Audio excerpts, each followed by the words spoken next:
book of Esther, chapter 1. Now it came to pass in the days of Ahasuerus. This is Ahasuerus which reigned from India even unto Ethiopia, over 127 provinces, that in those days when the king Ahasuerus sat on the throne of his kingdom, which was in Shushan the palace, in the 3rd year of his reign, he made a feast unto all his princes and his servants, the power of Persia and Media, the nobles and princes of the provinces, being before him. When he showed the riches of his glorious kingdom, and the honour of his excellent majesty many days, even 180 days, and when these days were expired, the king made a feast unto all the people that were present in Shushan the palace, both unto great and small, 7 days, in the court of the garden of the king's palace, where were white, green, and blue hangings, fastened with cords of fine linen and purple to silver rings and pillars of marble. The beds were of gold and silver, upon a pavement of red and blue and white and black marble. And they gave them drink in vessels of gold, the vessels being diverse one from another, and royal wine in abundance, according to the state of the king. And the drinking was according to the law. None did compel, for so the king had appointed to all the officers of his house that they should do according to every man's pleasure. Also Vashti the queen made a feast for the women in the royal house which belonged to King Ahasuerus.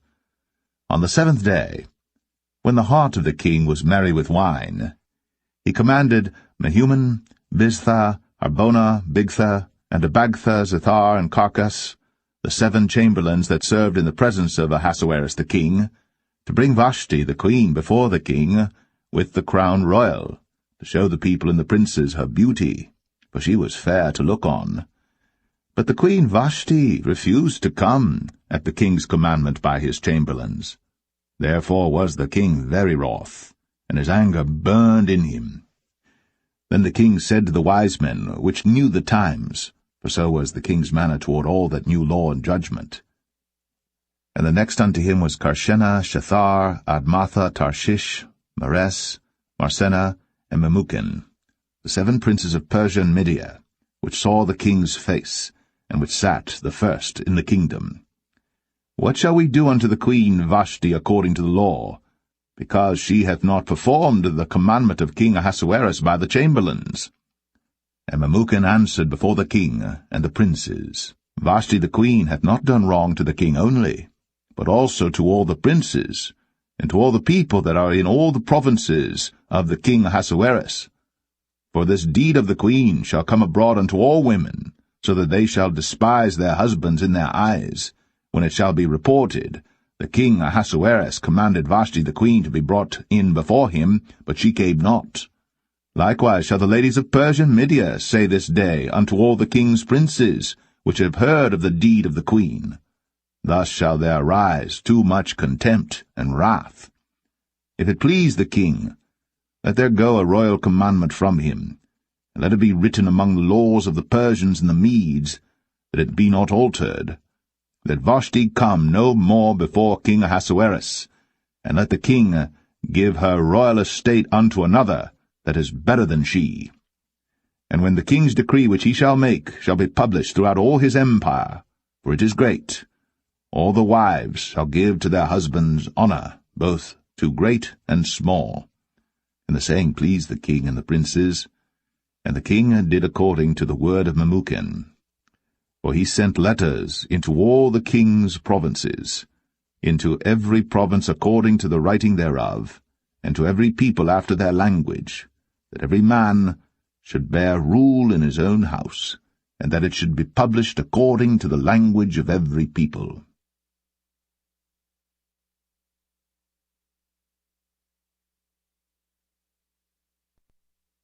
Esther 2.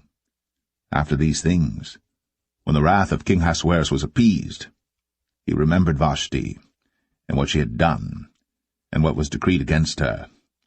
Then said the king's servants that ministered unto him, Let there be fair young virgins sought for the king.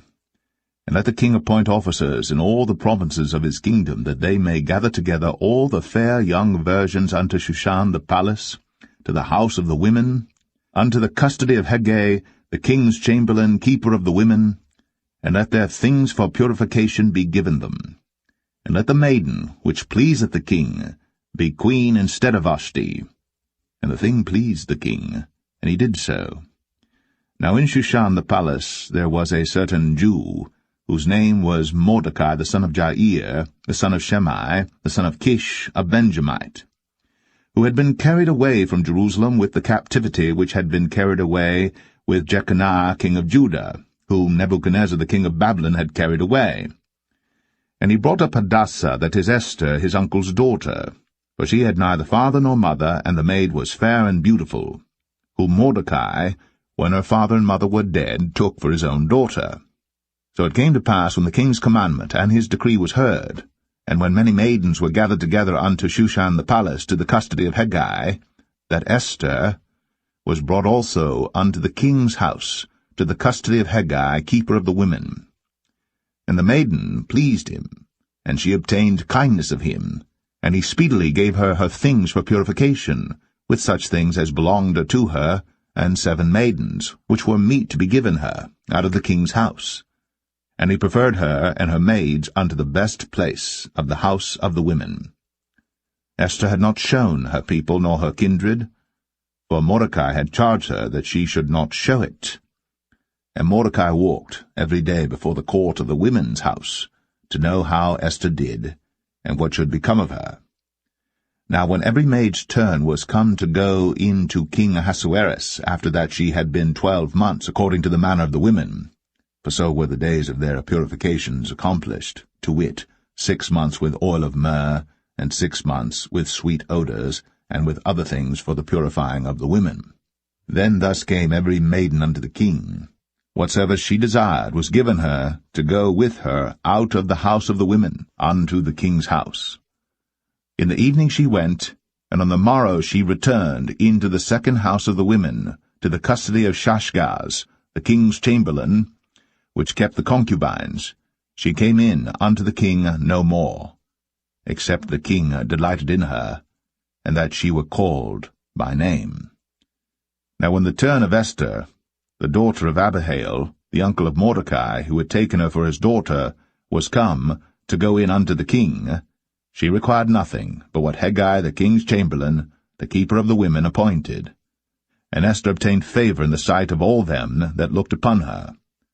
So Esther was taken unto King Ahasuerus into his house royal in the 10th month, which is the month Tebeth, in the 7th year of his reign. And the king loved Esther above all the women, and she obtained grace and favour in his sight more than all the virgins, so that he set the royal crown upon her head, and made her queen instead of Vashti. Then the king made a great feast unto all his princes and his servants, even Esther's feast. And he made a release to the provinces, and gave gifts according to the state of the king. And when the virgins were gathered together the second time, then Mordecai sat in the king's gate. Esther had not yet shown her kindred nor her people, as Mordecai had charged her. For Esther did the commandment of Mordecai, like as when she was brought up with him. In those days, while Mordecai sat in the king's gate, 2 of the king's chamberlains, Bigthan and Teresh, of those which kept the door, were wroth, and sought to lay hand on the king Ahasuerus. And the thing was known to Mordecai, who told it unto Esther the queen. And Esther certified the king thereof in Mordecai's name. And when inquisition was made of the matter, it was found out. Therefore they were both hanged on a tree, and it was written in the book of the Chronicles before the king.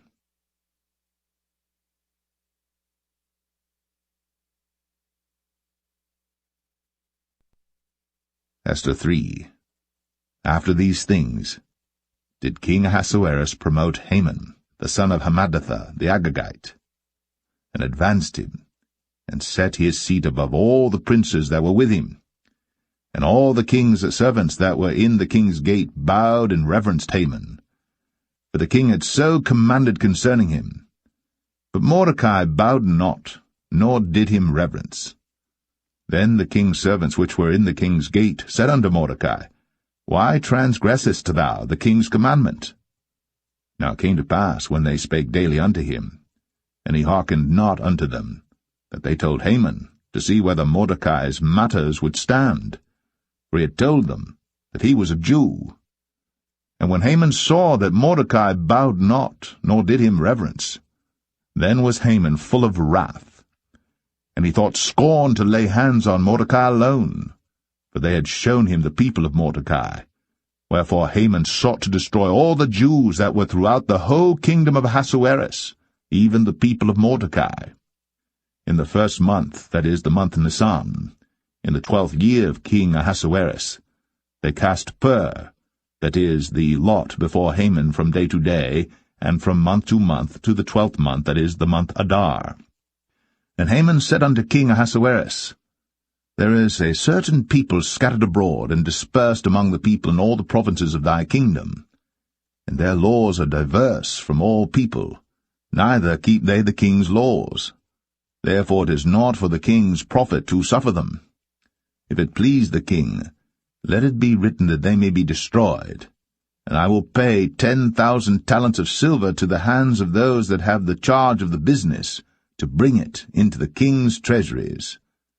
And the king took his ring from his hand, and gave it unto Haman the son of Hammedatha the Agagite, the Jews' enemy. And the king said unto Haman, The silver is given to thee, the people also, to do with them as it seemeth good to thee. Then were the king's scribes called on the 13th day of the 1st month, and there was written according to all that Haman had commanded unto the king's lieutenants, and to the governors that were over every province, and to the rulers of every people of every province according to the writing thereof, and to every people after their language, in the name of King Ahasuerus was it written, and sealed with the king's ring. And the letters were sent by posts into all the king's provinces to destroy, to kill, and to cause to perish all Jews, both young and old, little children and women, in one day, even upon the 13th day of the 12th month, which is the month Adar, and to take the spoil of them for a prey. The copy of the writing for a commandment to be given in every province was published unto all people, that they should be ready against that day. The posts went out, being hastened by the king's commandment, and the decree was given in Shushan the palace, and the king and Haman sat down to drink. But the city Shushan was perplexed.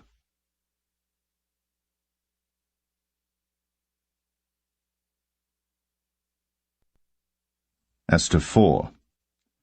When Mordecai perceived all that was done, Mordecai rent his clothes, and put on sackcloth with ashes, and went out into the midst of the city, and cried with a loud and bitter cry, and came even before the king's gate, for none might enter into the king's gate clothed with sackcloth.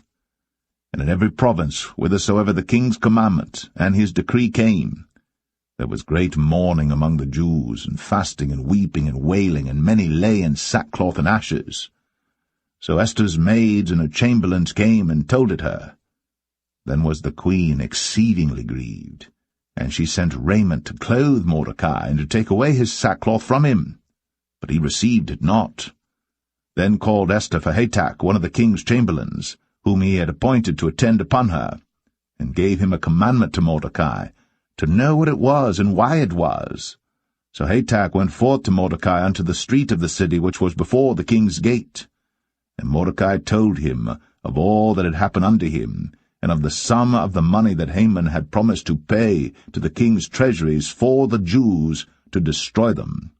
Also he gave him the copy of the writing of the decree that was given at Shushan to destroy them, to show it unto Esther, and to declare it unto her, and to charge her that she should go in unto the king, to make supplication unto him, and to make request before him for her people. And Hatach came, and told Esther the words of Mordecai. Again Esther spake unto Hatach, and gave him commandment unto Mordecai.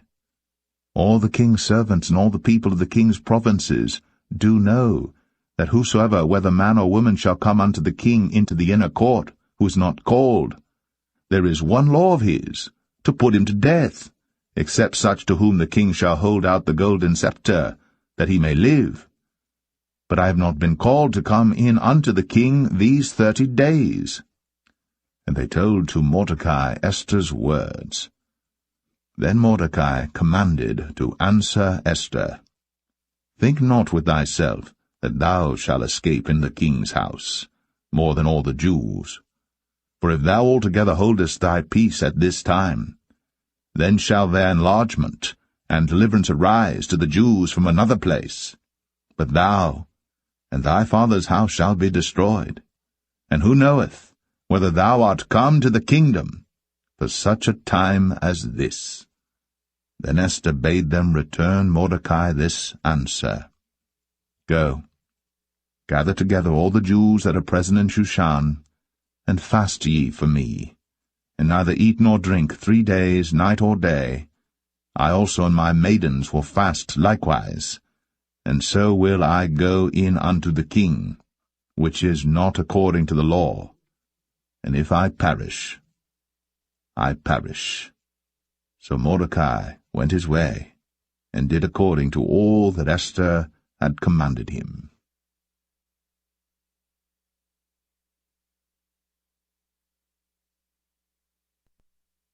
Esther 5. Now it came to pass on the 3rd day that Esther put on her royal apparel, and stood in the inner court of the king's house, over against the king's house. And the king sat upon his royal throne in the royal house, over against the gate of the house. And it was so, when the king saw Esther the queen standing in the court, that she obtained favor in his sight, and the king held out to Esther the golden scepter that was in his hand. So Esther drew near, and touched the top of the scepter. Then said the king unto her, What wilt thou, Queen Esther? And what is thy request? It shall be even given thee to the half of the kingdom. And Esther answered, If it seem good unto the king, let the king and Haman come this day unto the banquet that I have prepared for him. Then the king said, Cause Haman to make haste, that he may do as Esther hath said. So the king and Haman came to the banquet that Esther had prepared. And the king said unto Esther at the banquet of wine, What is thy petition? And it shall be granted thee. And what is thy request? Even to the half of the kingdom it shall be performed. Then answered Esther, and said, My petition and my request is, if I have found favor in the sight of the king, and if it please the king to grant my petition, and to perform my request, let the king and Haman come to the banquet that I shall prepare for them, and I will do tomorrow as the king hath said. Then went Haman forth that day joyful and with a glad heart. But when Haman saw Mordecai in the king's gate, that he stood not up nor moved for him, he was full of indignation against Mordecai. Nevertheless Haman refrained himself. And when he came home, he sent and called for his friends, and Zeresh his wife. And Haman told them of the glory of his riches, and the multitude of his children, and all the things wherein the king had promoted him, and how he had advanced him above the princes and servants of the king. Haman said moreover, Yea, Esther the queen did let no man come in with the king unto the banquet that she had prepared, but myself, and tomorrow am I invited unto her also with the king. Yet all this availeth me nothing, so long as I see Mordecai the Jew sitting at the king's gate. Then said Zeresh his wife and all his friends unto him, Let a gallows be made of 50 cubits high, and tomorrow speak thou unto the king, that Mordecai may be hanged thereon. Then go thou in merrily with the king unto the banquet. And the thing pleased Haman, and he caused the gallows to be made.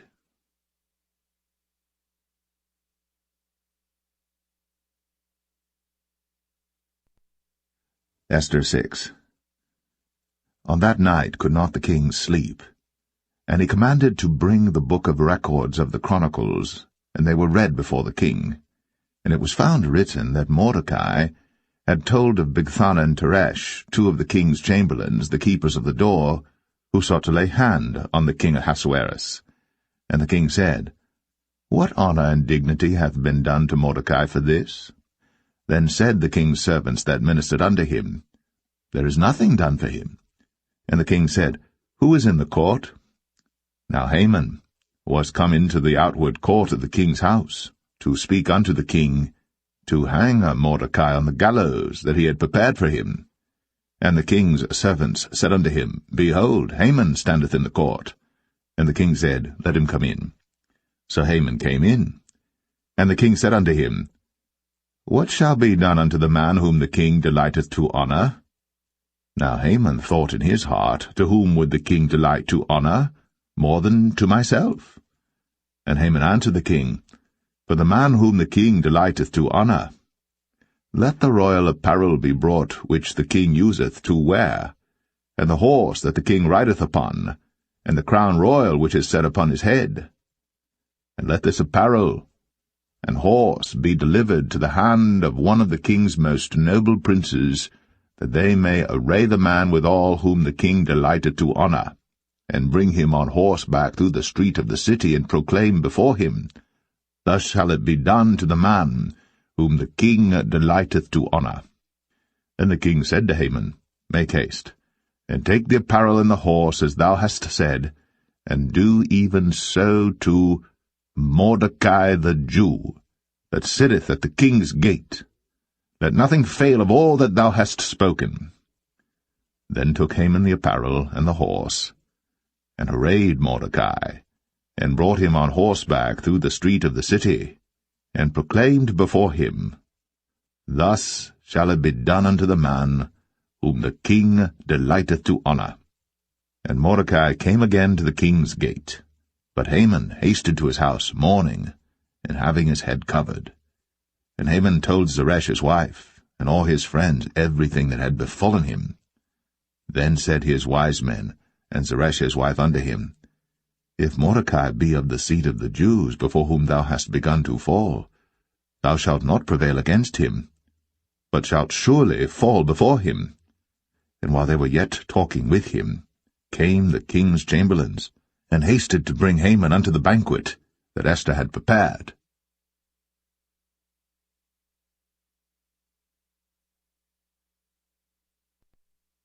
Esther 7.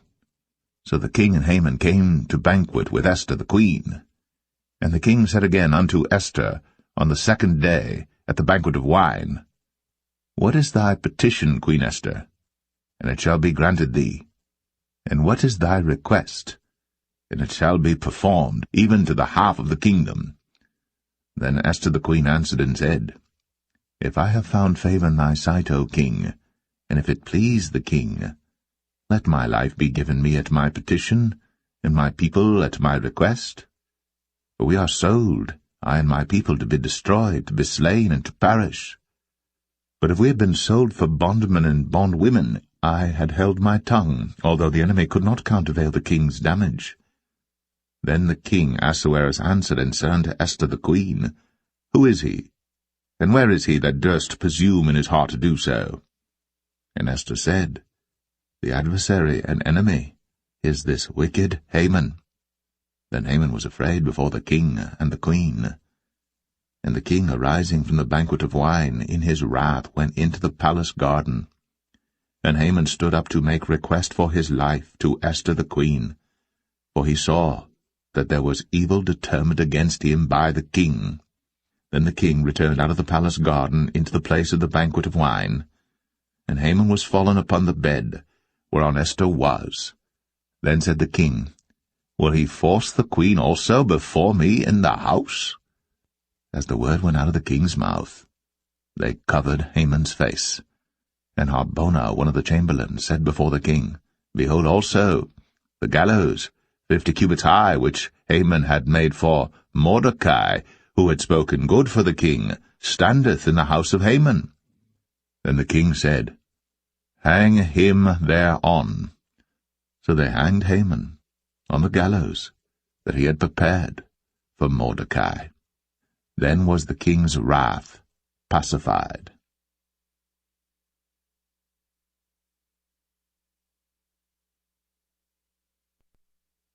Esther 8.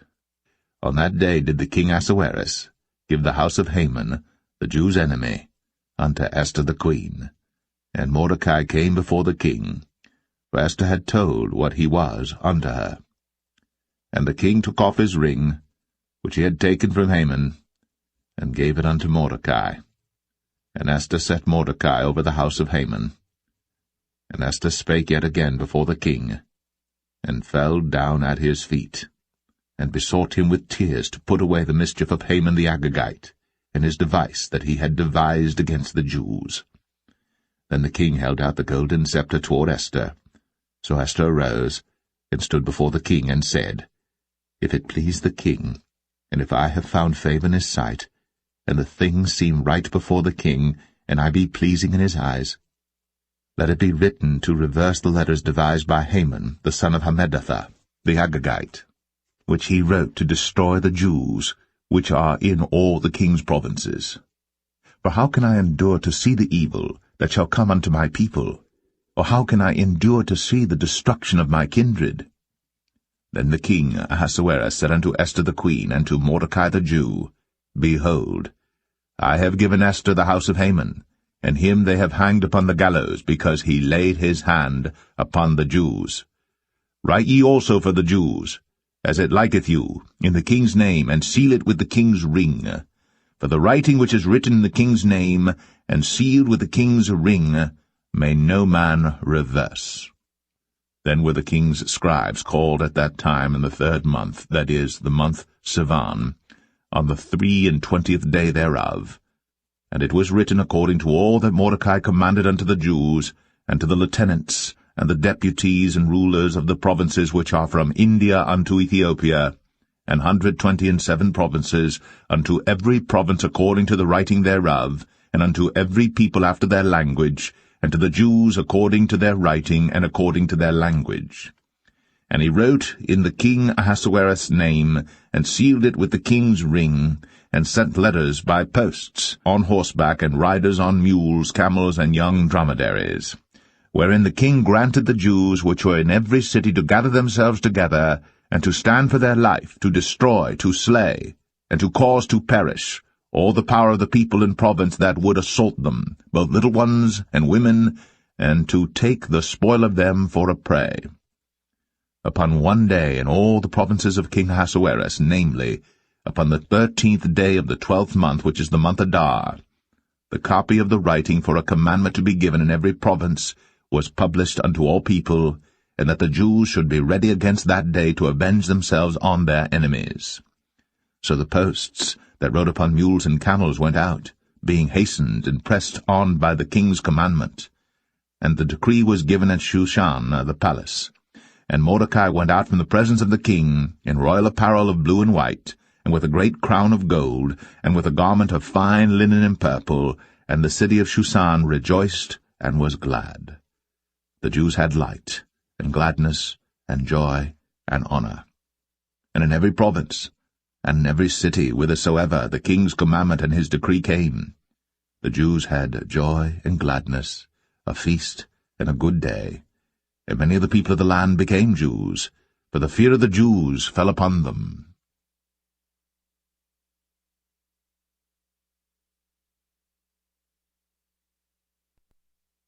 Esther 9. Now in the 12th month, that is, the month Adar, of the 13th day of the same, when the king's commandment and his decree drew near to be put in execution in the day that the enemies of the Jews hoped to have power over them, though it was turned to the contrary, that the Jews had rule over them that hated them. The Jews gathered themselves together in their cities throughout all the provinces of the king Ahasuerus, to lay hand on such as sought their hurt, and no man could withstand them, for the fear of them fell upon all people. And all the rulers of the provinces, and the lieutenants and the deputies, and officers of the king, helped the Jews because the fear of Mordecai fell upon them. For Mordecai was great in the king's house, and his fame went out throughout all the provinces. But this man Mordecai waxed greater and greater. Thus the Jews smote all their enemies with a stroke of the sword, and slaughter and destruction, and did what they would unto those that hated them. And in Shushan the palace the Jews slew and destroyed 500 men. And Parishandatha, and Dalphon, and Aspartha, and Poratha, and Adalia, and Aradatha, and Parmashta, and Arisai, and Aradai, and Vajezatha, the 10 sons of Haman, the sons of Hammedatha, the enemy of the Jews, slew they, but on the spoil laid they not their hand. On that day the number of those that were slain in Shushan the palace was brought before the king. And the king said unto Esther the queen, The Jews have slain and destroyed 500 men in Shushan the palace, and the 10 sons of Haman. What have they done in the rest of the king's provinces? Now, what is thy petition? And it shall be granted thee. Or what is thy request further? And it shall be done. Then said Esther, If it please the king, let it be granted to the Jews which are in Shushan to do tomorrow also according unto this day's decree, and that Haman's 10 sons be hanged upon the gallows. And the king commanded it so to be done. And the decree was given at Shushan, and they hanged Haman's 10 sons. But the Jews that were in Shushan gathered themselves together on the 14th day also of the month Adar, and slew 300 men at Shushan, but on the prey they laid not their hand. But the other Jews that were in the king's provinces gathered themselves together, and stood for their lives, and had rest from their enemies, and slew of their foes 75,000. But they laid not their hands on the prey. On the 13th day of the month Adar, and on the 14th day of the same, rested they, and made it a day of feasting and gladness. But the Jews that were at Shushan assembled together on the 13th day thereof, and on the 14th thereof, and on the 15th day of the same they rested and made it a day of feasting and gladness. Therefore the Jews of the villages, that dwelt in the unwalled towns, made the 14th day of the month Adar a day of gladness and feasting, and a good day, and of sending portions one to another. And Mordecai wrote these things, and sent letters unto all the Jews that were in all the provinces of the king Ahasuerus, both nigh and far, to establish this among them, that they should keep the 14th day of the month Adar, and the 15th day of the same yearly, as the days wherein the Jews rested from their enemies, and the month which was turned unto them from sorrow to joy, and from mourning into a good day, that they should make them days of feasting and joy, and of sending portions one to another, and gifts to the poor. And the Jews undertook to do as they had begun, and as Mordecai had written unto them, because Haman the son of Hammedatha, the Agagite, the enemy of all the Jews, had devised against the Jews to destroy them, and had cast pur, that is, the lot, to consume them, and to destroy them. But when Esther came before the king, he commanded by letters that his wicked device, which he devised against the Jews, should return upon his own head, and that he and his sons should be hanged on the gallows. Wherefore they called these days Purim, after the name of Pur. Therefore, for all the words of this letter, and of that which they had seen concerning this matter, and which had come unto them, the Jews ordained, and took upon them, and upon their seed, and upon all such as joined themselves unto them, so as it should not fail, that they would keep these 2 days according to their writing and according to their appointed time every year, and that these days should be remembered and kept throughout every generation, every family, every province, and every city, and that these days of Purim should not fail from among the Jews, nor the memorial of them perish from their seed. Then Esther the queen, the daughter of Abihail, and Mordecai the Jew, wrote with all authority to confirm this second letter of Purim. And he sent the letters unto all the Jews, to the 127 provinces of the kingdom of Ahasuerus, with words of peace and truth, to confirm these days of Purim in their times appointed, according as Mordecai the Jew and Esther the queen had enjoined them, and as they had decreed for themselves and for their seed the matters of the fastings and their cry. And the decree of Esther confirmed these matters of Purim, and it was written in the book.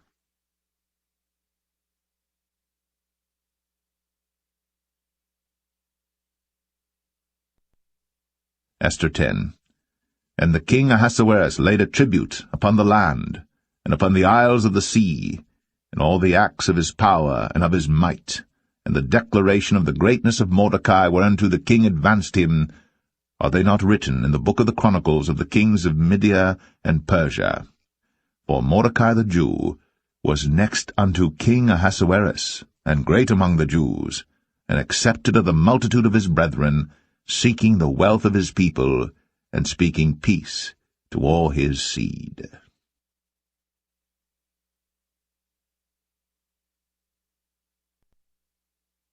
The Book of Job, Chapter 1.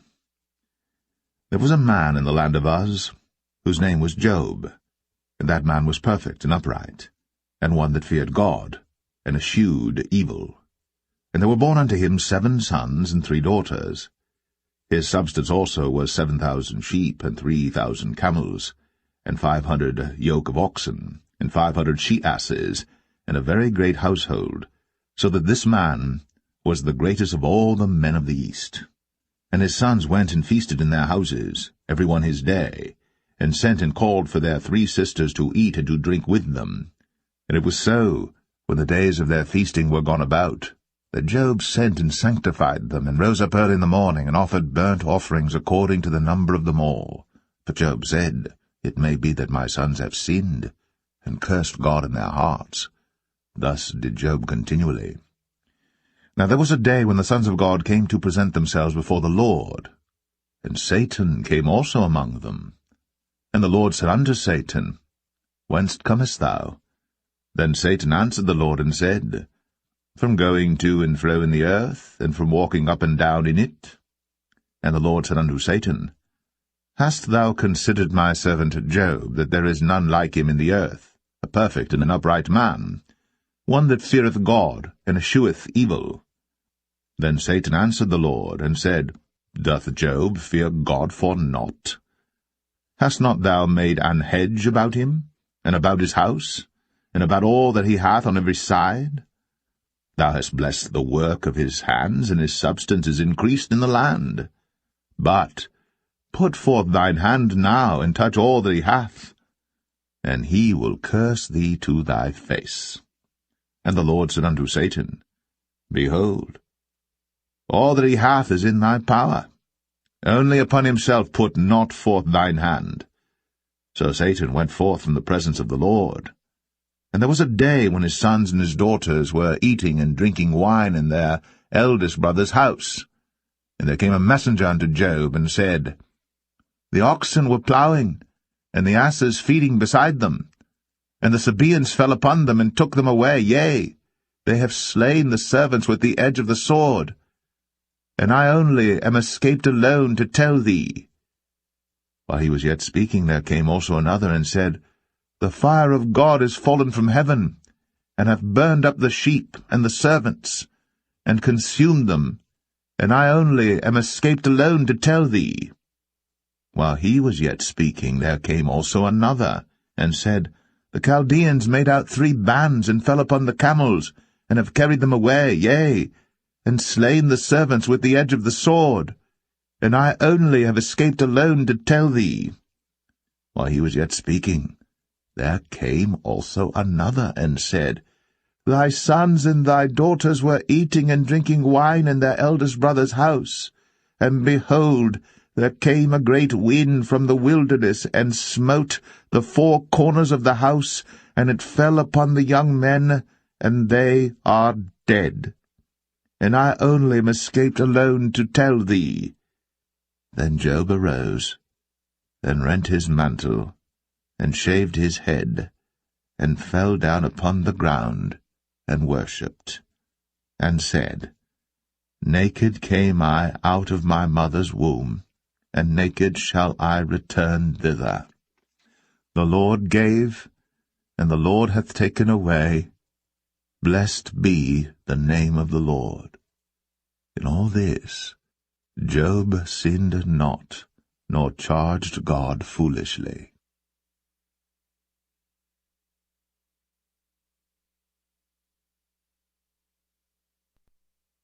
Job 2. Again there was a day when the sons of God came to present themselves before the Lord.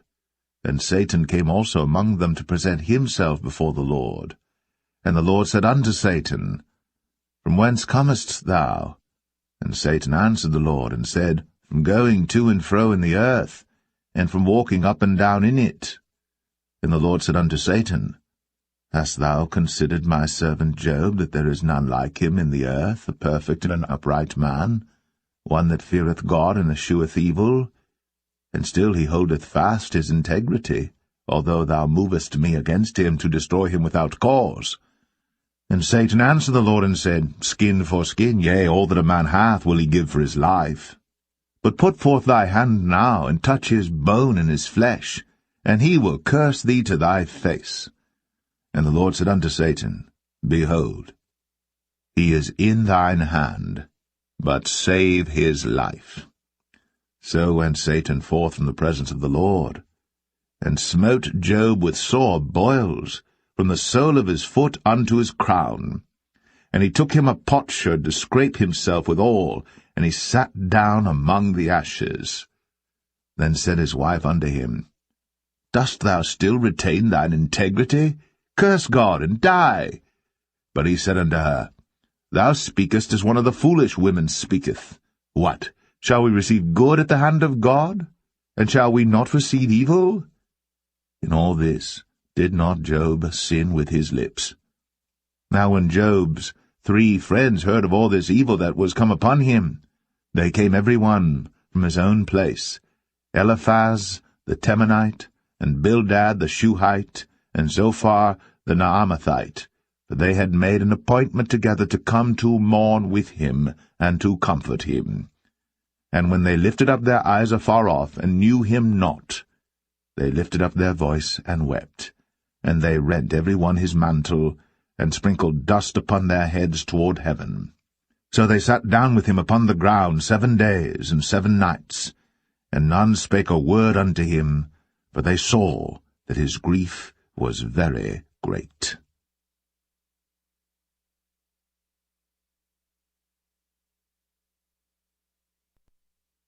Job 3. After this opened Job his mouth, and cursed his day. And Job spake and said, Let the day perish wherein I was born, and the night in which it was said, There is a man-child conceived. Let that day be darkness, let not God regard it from above, neither let the light shine upon it. Let darkness and the shadow of death stain it. Let a cloud dwell upon it, let the blackness of the day terrify it. As for that night, let darkness seize upon it. Let it not be joined unto the days of the year, let it not come into the number of the months. Lo, let that night be solitary, let no joyful voice come therein. Let them curse it that curse the day, who are ready to raise up their mourning. Let the stars of the twilight thereof be dark. Let it look for light, but have none. Neither let it see the dawning of the day, because it shut not up the doors of my mother's womb, nor hid sorrow from mine eyes. Why died I not from the womb? Why did I not give up the ghost when I came out of the belly? Why did the knees prevent me? Or why the breast, that I should suck?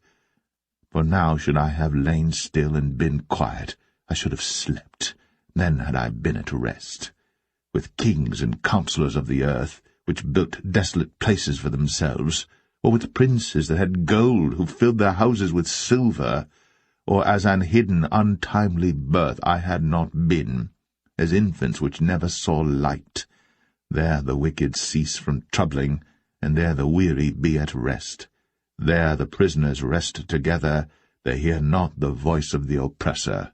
The small and great are there, and the servant is free from his master.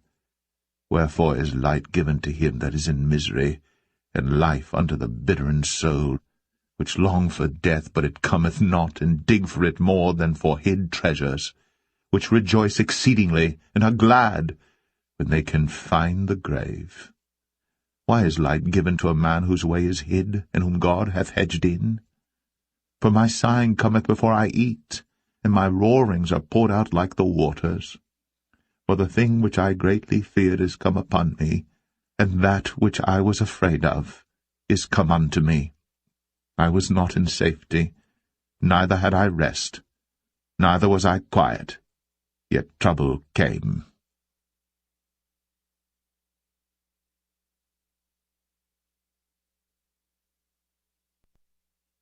Job 4. Then Eliphaz the Temanite answered and said, If we essay to commune with thee, wilt thou be grieved?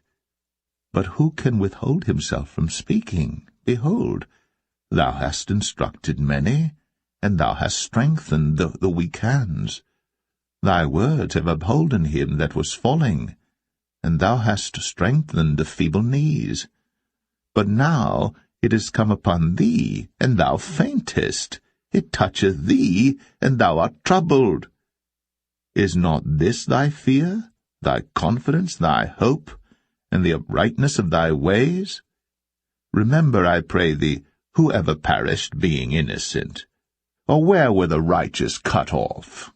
Even as I have seen, they that plough iniquity and sow wickedness reap the same. By the blast of God they perish, and by the breath of his nostrils are they consumed. The roaring of the lion, and the voice of the fierce lion, and the teeth of the young lions are broken. The old lion perisheth for lack of prey, and the stout lion's whelps are scattered abroad. Now a thing was secretly brought to me, and mine ear received a little thereof, in thoughts from the visions of the night, when deep sleep falleth on men. Fear came upon me, and trembling, which made all my bones to shake. Then a spirit passed before my face. The hair of my flesh stood up, it stood still, but I could not discern the form thereof. An image was before mine eyes.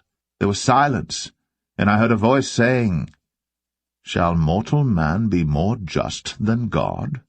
Shall a man be more pure than his Maker? Behold, he put no trust in his servants, and his angels he charged with folly. How much less in them that dwell in houses of clay, whose foundation is in the dust, which are crushed before the moth. They are destroyed from morning to evening. They perish forever, without any regarding it. Doth not their excellency which is in them go away? They die, even without wisdom.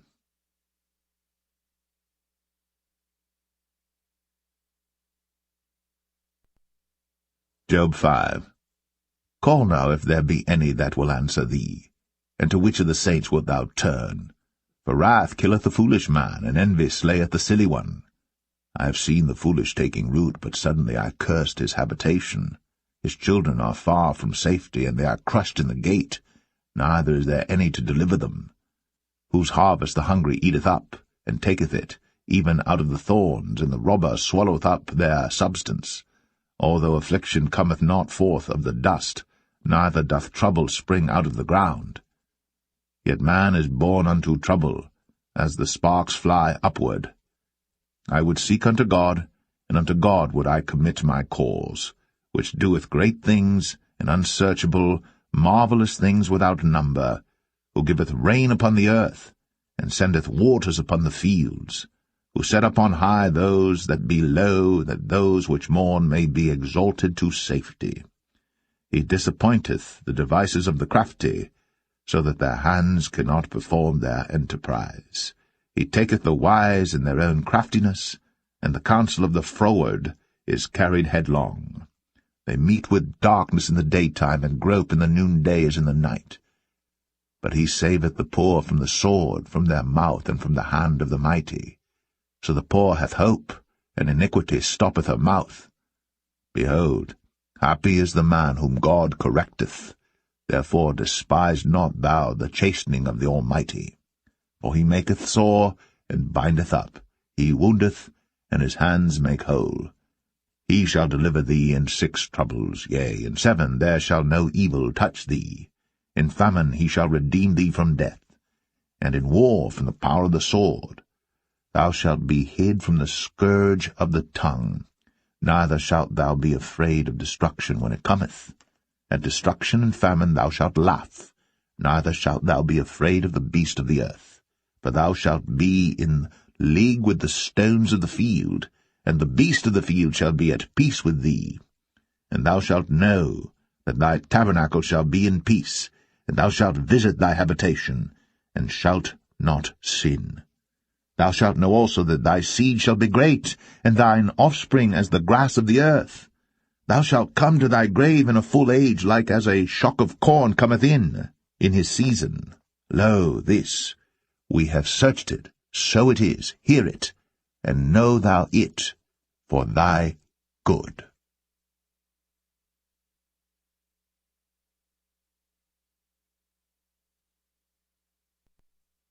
Job 6.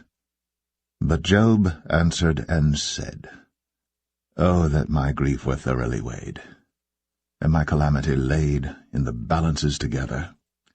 For now it would be heavier than the sand of the sea. Therefore my words are swallowed up. For the arrows of the Almighty are within me, the poison whereof drinketh up my spirit. The terrors of God do set themselves in array against me. Doth the wild ass bray when he hath grass, or loweth the ox over his fodder? Can that which is unsavoury be eaten without salt, or is there any taste in the white of an egg? The things that my soul refused to touch are as my sorrowful meat. Oh, that I might have my request, and that God would grant me the thing that I long for. Even that it would please God to destroy me, that he would let loose his hand and cut me off. Then should I yet have comfort, yea, I would harden myself in sorrow. Let him not spare, for I have not concealed the words of the Holy One. What is my strength that I should hope, and what is mine end that I should prolong my life? Is my strength the strength of stones, or is my flesh of brass? Is not my help in me, and is wisdom driven quite from me? To him that is afflicted pity should be shown from his friend. But he forsaketh the fear of the Almighty. My brethren have dealt deceitfully as a brook, and as the stream of brooks they pass away, which are blackish by reason of the ice, and wherein the snow is hid. What time they wax warm, they vanish. When it is hot, they are consumed out of their place. The paths of their way are turned aside. They go to nothing and perish. The troops of Tema looked. The companies of Sheba waited for them. They were confounded because they had hoped. They came thither and were ashamed. For now ye are nothing. Ye see my casting down and are afraid. Did I say, Bring unto me, or give a reward for me of your substance, or deliver me from the enemy's hand, or redeem me from the hand of the mighty? Teach me, and I will hold my tongue, and cause me to understand wherein I have erred. How forcible are right words! But what doth your arguing reprove? Do ye imagine to reprove words, and the speeches of one that is desperate, which are as wind? Yea, ye overwhelm the fatherless, and ye dig a pit for your friend. Now therefore be content, look upon me, for it is evident unto you if I lie. Return, I pray you, let it not be iniquity. Yea, return again, my righteousness is in it. Is there iniquity in my tongue? Cannot my taste discern perverse things?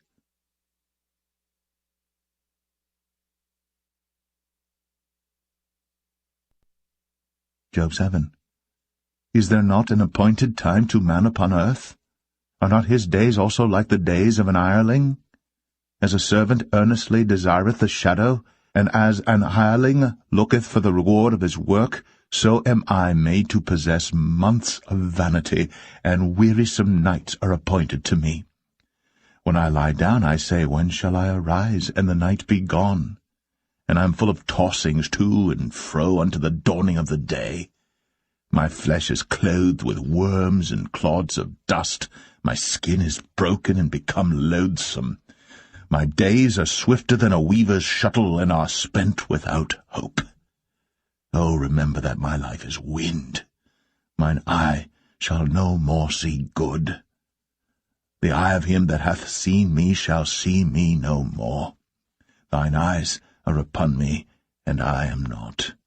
As the cloud is consumed and vanisheth away, so he that goeth down to the grave shall come up no more. He shall return no more to his house, neither shall his place know him any more.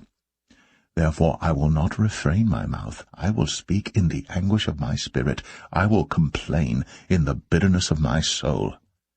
Am I a sea or a whale, that thou settest a watch over me? When I say, my bed shall comfort me, my couch shall ease my complaint, then thou scarest me with dreams, and terrifiest me through visions, so that my soul chooseth strangling and death rather than my life. I loathe it. I would not live always. Let me alone, for my days are vanity. What is man that thou shouldst magnify him, and that thou shouldst set thine heart upon him, and that thou shouldst visit him every morning, and try him every moment? How long wilt thou not depart from me, nor let me alone till I swallow down my spittle? I have sinned. What shall I do unto thee, O thou preserver of men? Why hast thou set me as a mark against thee, so that I am a burden to myself? And why dost thou not pardon my transgression, and take away my iniquity? For now shall I sleep in the dust, and thou shalt seek me in the morning, but I shall not be.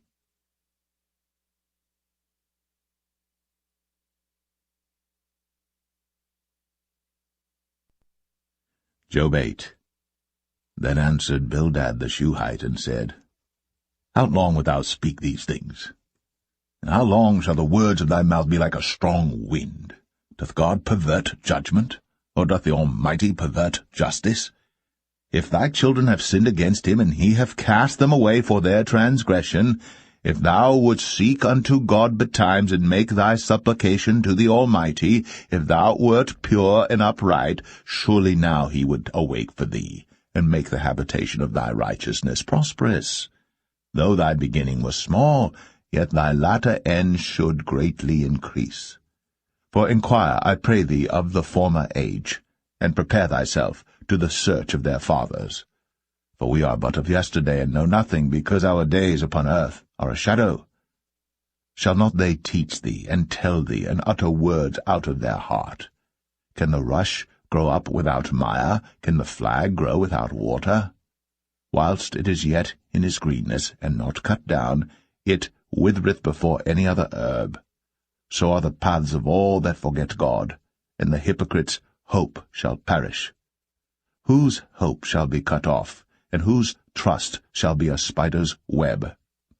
He shall lean upon his house, but it shall not stand.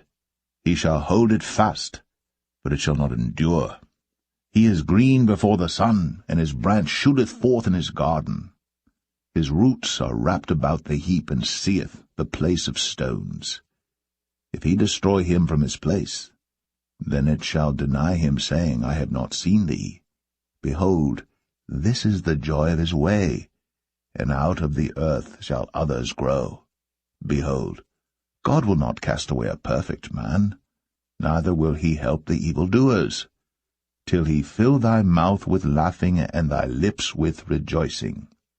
They that hate thee shall be clothed with shame, and the dwelling place of the wicked shall come to naught.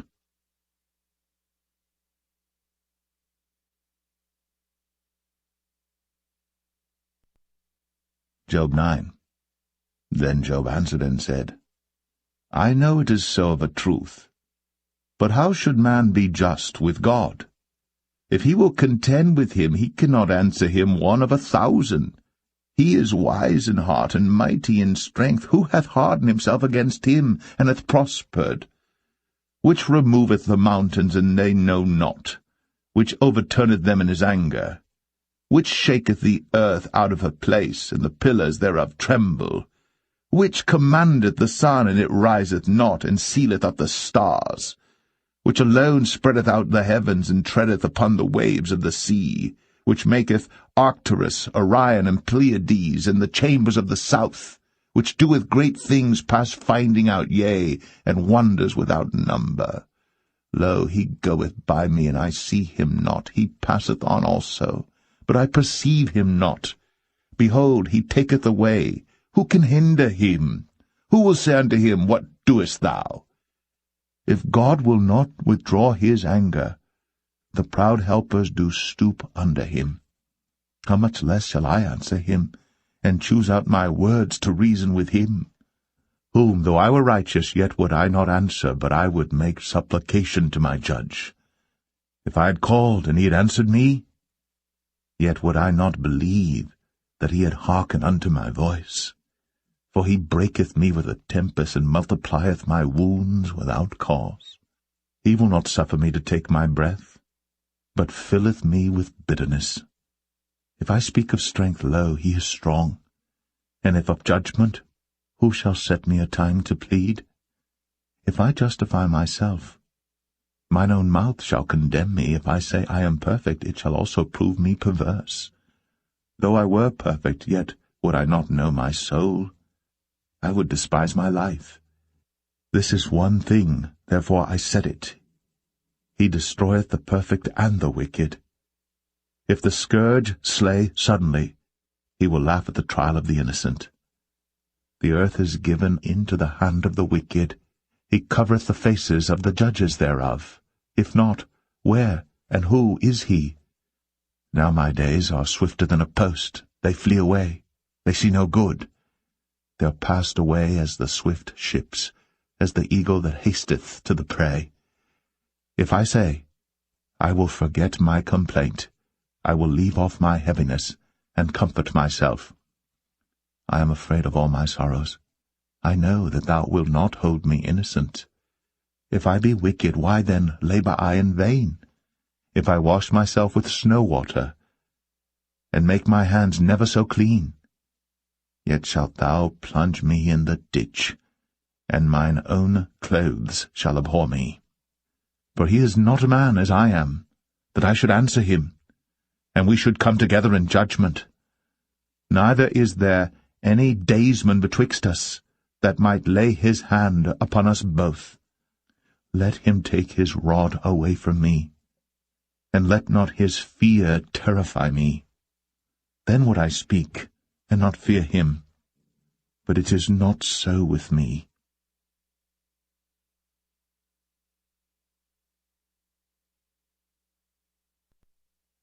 Job 10.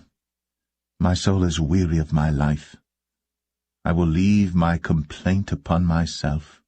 I will speak in the bitterness of my soul. I will say unto God, do not condemn me. Show me wherefore thou contendest with me. Is it good unto thee that thou shouldst oppress, that thou shouldst despise the work of thine hands, and shine upon the counsel of the wicked? Hast thou eyes of flesh, or seest thou as man seeth? Are thy days the days of man? Are thy years as man's days, that thou inquirest after mine iniquity, and searchest after my sin? Thou knowest that I am not wicked, and there is none that can deliver out of thine hand. Thine hands have made me and fashioned me together round about, yet thou dost destroy me. Remember, I beseech thee, that thou hast made me as the clay, and wilt thou bring me into dust again? Hast thou not poured me out as milk, and curdled me like cheese? Thou hast clothed me with skin and flesh, and hast fenced me with bones and sinews. Thou hast granted me life and favour, and thy visitation hath preserved my spirit. And these things hast thou hid in thine heart. I know that this is with thee. If I sin, then thou markest me, and thou wilt not acquit me from mine iniquity. If I be wicked, woe unto me. And if I be righteous, yet will I not lift up my head. I am full of confusion, therefore see thou mine affliction, for it increaseth. Thou huntest me as a fierce lion, and again thou showest thyself marvellous upon me. Thou renewest thy witnesses against me, and increasest thine indignation upon me. Changes and war are against me.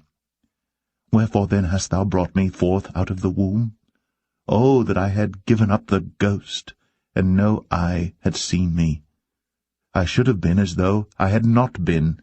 I should have been carried from the womb to the grave. Are not my days few?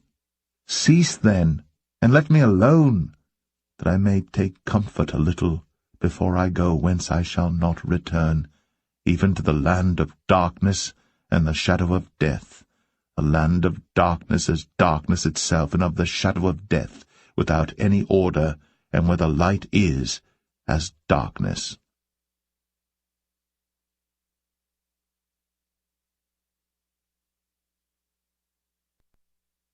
Job 11.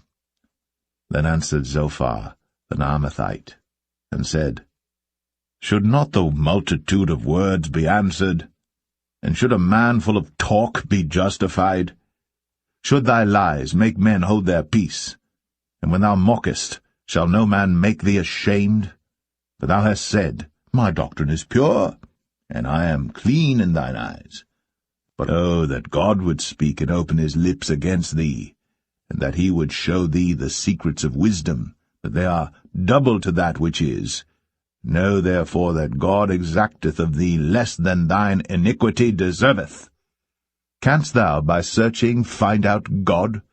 Canst thou find out the Almighty unto perfection? It is as high as heaven. What canst thou do? Deeper than hell. What canst thou know? The measure thereof is longer than the earth, and broader than the sea. If he cut off, and shut up, or gather together, then who can hinder him? For he knoweth vain men, he seeth wickedness also. Will he not then consider it? For vain man would be wise, though man be born like a wild ass's coat. If thou prepare thine heart, and stretch out thine hands toward him, if iniquity be in thine hand, put it far away, and let not wickedness dwell in thy tabernacles. For then shalt thou lift up thy face without spot, yea, thou shalt be steadfast, and shalt not fear, because thou shalt forget thy misery, and remember it as waters that pass away. And thine age shall be clearer than the noonday. Thou shalt shine forth, thou shalt be as the morning, and thou shalt be secure, because there is hope. Yea, thou shalt dig about thee, and thou shalt take thy rest in safety. Also thou shalt lie down, and none shall make thee afraid. Yea, many shall make suit unto thee. But the eyes of the wicked shall fail, and they shall not escape, and their hope shall be as the giving up of the ghost.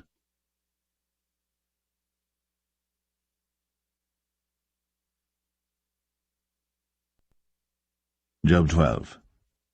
And Job answered and said, No doubt, but ye are the people, and wisdom shall die with you.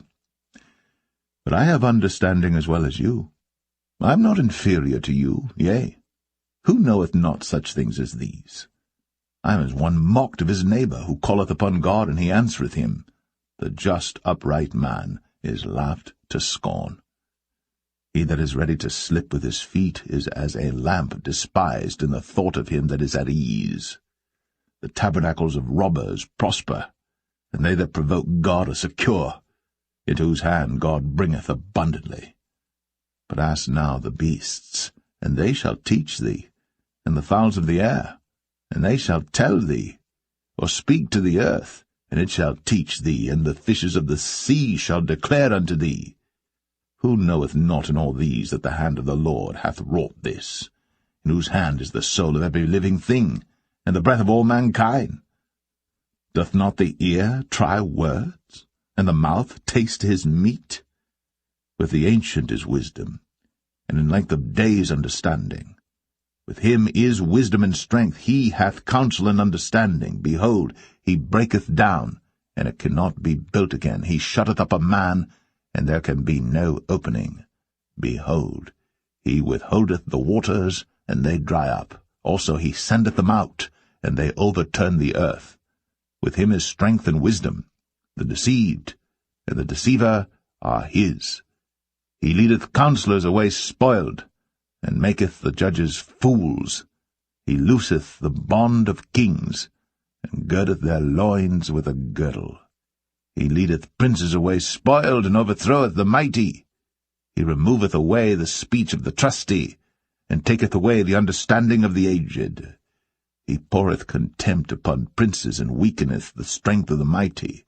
He discovereth deep things out of darkness, and bringeth out to light the shadow of death. He increaseth the nations, and destroyeth them. He enlargeth the nations, and straighteneth them again. He taketh away the heart of the chief of the people of the earth, and causeth them to wander in a wilderness where there is no way. They grope in the dark without light, and he maketh them to stagger like a drunken man.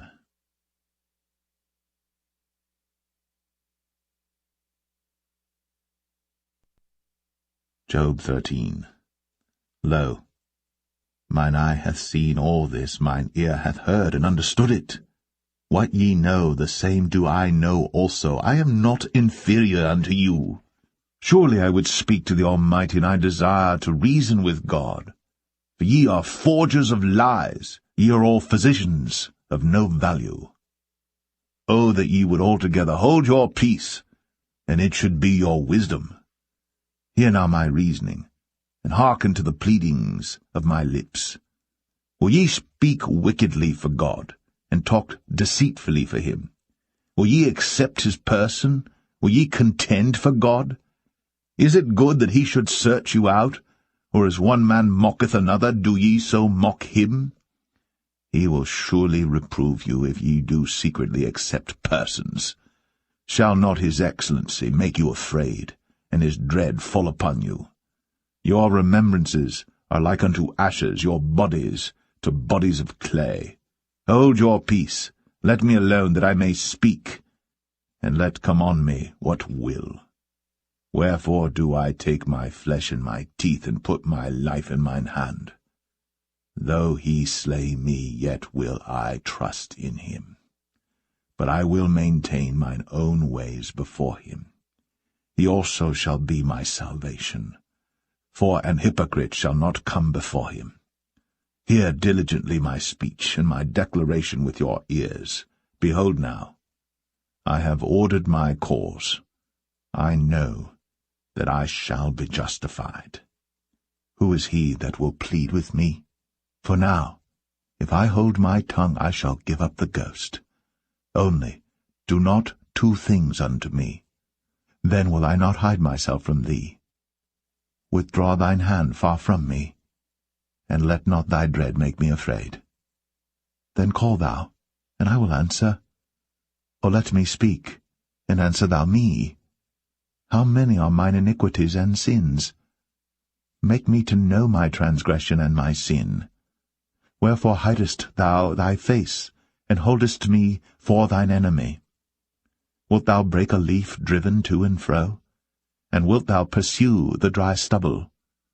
For thou writest bitter things against me, and makest me to possess the iniquities of my youth.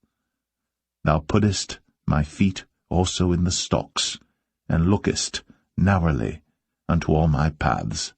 Thou settest a print upon the heels of my feet, and he, as a rotten thing, consumeth, as a garment that is moth-eaten.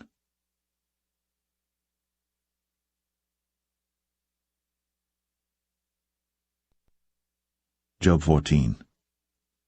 Man that is born of a woman is of few days, and full of trouble.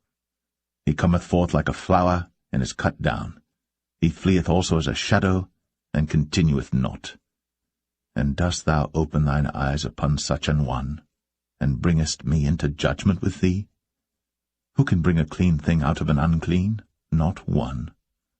Seeing his days are determined, the number of his months are with thee. Thou hast appointed his bounds that he cannot pass. Turn from him, that he may rest, till he shall accomplish, as an hireling his day. For there is hope of a tree, if it be cut down, that it will sprout again, and that the tender branch thereof will not cease.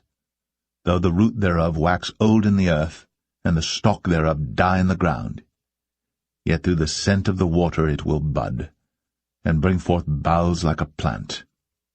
But man dieth and wasteth away, yea, man giveth up the ghost. And where is he? As the waters fail from the sea, and the flood decayeth and drieth up, so man lieth down and riseth not, till the heavens be no more. They shall not awake, nor be raised out of their sleep.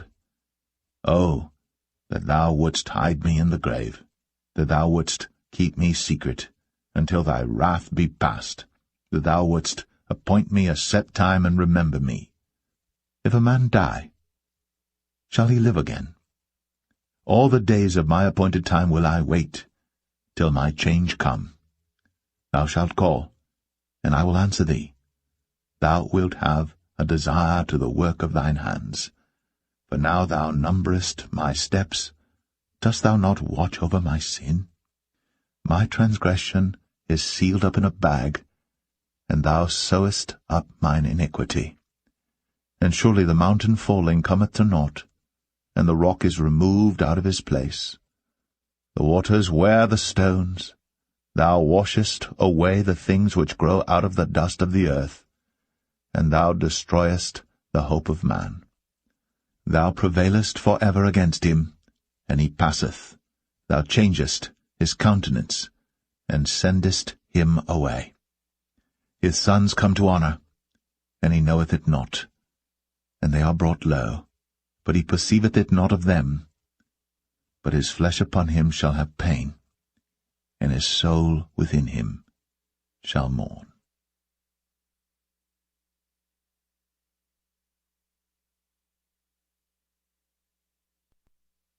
Job 15.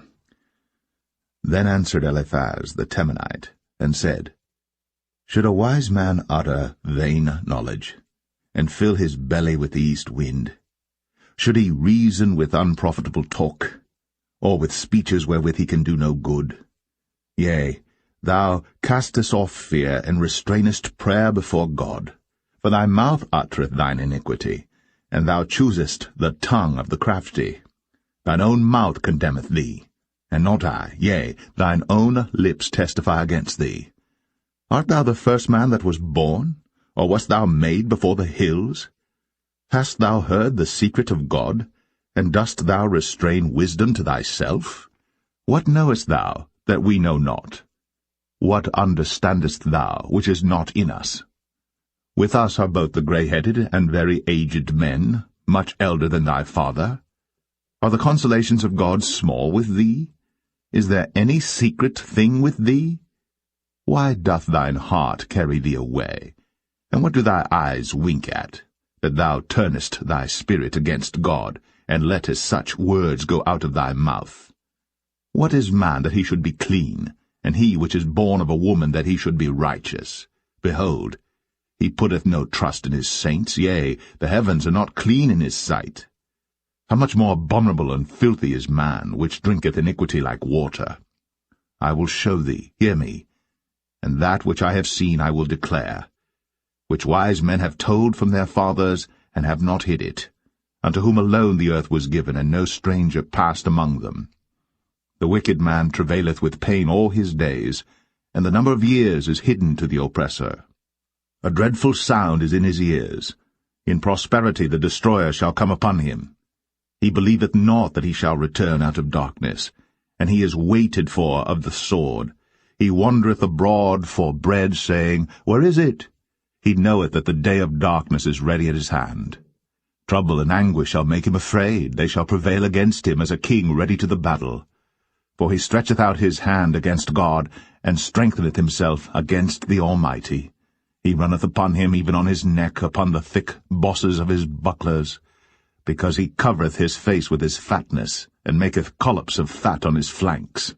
And he dwelleth in desolate cities, and in houses which no man inhabiteth, which are ready to become heaps. He shall not be rich, neither shall his substance continue, neither shall he prolong the perfection thereof upon the earth. He shall not depart out of darkness. The flame shall dry up his branches, and by the breath of his mouth shall he go away. Let not him that is deceived trust in vanity, for vanity shall be his recompense. It shall be accomplished before his time, and his branch shall not be green. He shall shake off his unripe grape as the vine, and shall cast off his flower as the olive.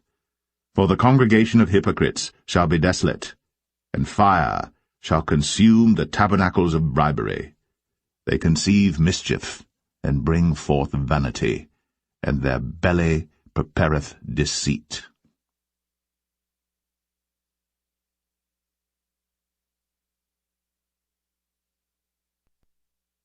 Job 16. Then Job answered and said, I have heard many such things. Miserable comforters are ye all. Shall vain words have an end, or what emboldeneth thee that thou answerest? I also could speak as ye do. If your soul were in my soul's stead, I could heap up words against you, and shake mine head at you. But I would strengthen you with my mouth, and the moving of my lips should assuage your grief. Though I speak, my grief is not assuaged, and though I forbear, what am I eased? But now he hath made me weary. Thou hast made desolate all my company, and thou hast filled me with wrinkles, which is a witness against me, and my leanness rising up in me beareth witness to my face. He teareth me in his wrath, who hateth me. He gnasheth upon me with his teeth. Mine enemy sharpeneth his eyes upon me. They have gaped upon me with their mouth. They have smitten me upon the cheek reproachfully. They have gathered themselves together against me. God hath delivered me to the ungodly, and turned me over into the hands of the wicked. I was at ease, but he hath broken me asunder. He hath also taken me by my neck, and shaken me to pieces, and set me up for his mark. His archers compass me round about. He cleaveth my reins asunder, and doth not spare. He poureth out my gall upon the ground. He breaketh me with breach upon breach. He runneth upon me like a giant. I have sewed sackcloth upon my skin, and defiled my horn in the dust.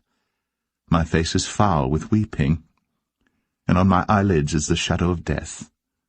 Not for any injustice in mine hands, also my prayer is pure.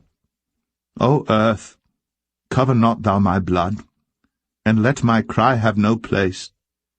Also now, behold, my witness is in heaven, and my record is on high. My friends scorn me, but mine eye poureth out tears unto God. Oh, that one might plead for a man with God as a man pleadeth for his neighbor. When a few years are come, then I shall go the way whence I shall not return.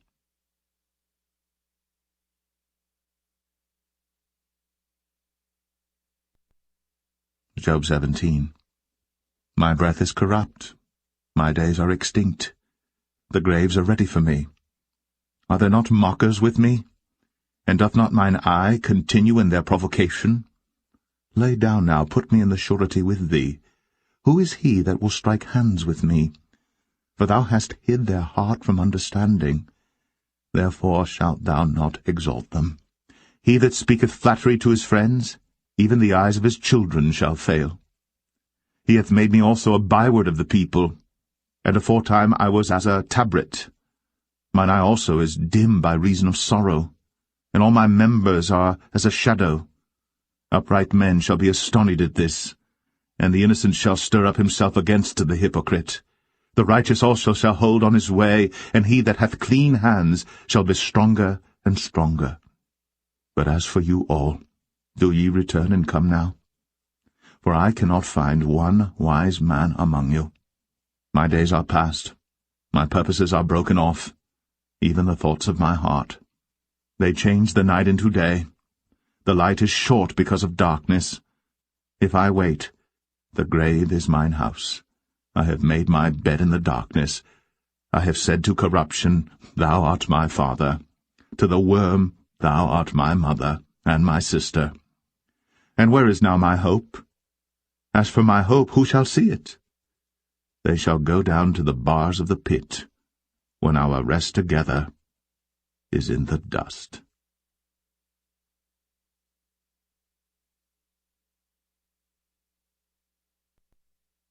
Job 18. Then answered Bildad the Shuhite, and said, How long will it be ere ye make an end of words? Mark, and afterwards we will speak. Wherefore are we counted as beasts, and reputed vile in your sight? He teareth himself in his anger. Shall the earth be forsaken for thee, and shall the rock be removed out of his place? Yea, the light of the wicked shall be put out, and the spark of his fire shall not shine. The light shall be dark in his tabernacle, and his candle shall be put out with him. The steps of his strength shall be straitened, and his own counsel shall cast him down. For he is cast into a net by his own feet, and he walketh upon a snare. The gin shall take him by the heel, and the robber shall prevail against him. The snare is laid for him in the ground, and a trap for him in the way. Terror shall make him afraid on every side, and shall drive him to his feet. His strength shall be hunger-bitten, and destruction shall be ready at his side. It shall devour the strength of his skin, even the firstborn of death shall devour his strength. His confidence shall be rooted out of his tabernacle, and it shall bring him to the king of terrors. It shall dwell in his tabernacle, because it is none of his. Brimstone shall be scattered upon his habitation. His roots shall be dried up beneath, and above shall his branch be cut off. His remembrance shall perish from the earth, and he shall have no name in the street. He shall be driven from light into darkness, and chased out of the world. He shall neither have son nor nephew among his people, nor any remaining in his dwellings.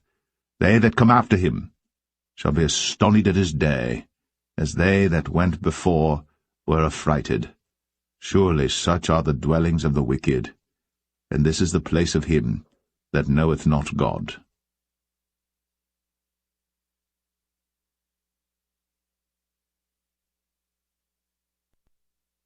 Job 19. Then Job answered and said, How long will ye vex my soul, and break me in pieces with words?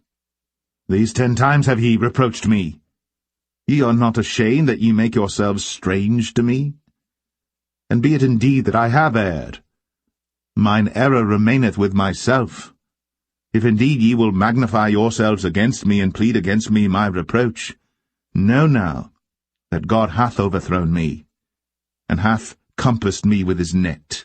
Behold, I cry out of wrong, but I am not heard. I cry aloud, but there is no judgment. He hath fenced up my way that I cannot pass, and he hath set darkness in my paths. He hath stripped me of my glory, and taken the crown from my head. He hath destroyed me on every side, and I am gone, and mine hope hath he removed like a tree. He hath also kindled his wrath against me, and he counteth me unto him as one of his enemies. His troops come together, and raise up their way against me, and encamp round about my tabernacle. He hath put my brethren far from me, and mine acquaintance are verily estranged from me. My kinsfolk have failed, and my familiar friends have forgotten me. They that dwell in mine house and my maids count me for a stranger. I am an alien in their sight. I called my servant, and he gave me no answer. I entreated him with my mouth. My breath is strange to my wife, though I entreated for the children's sake of mine own body.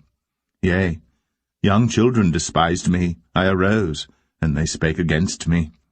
All my inward friends abhorred me, and they whom I loved are turned against me.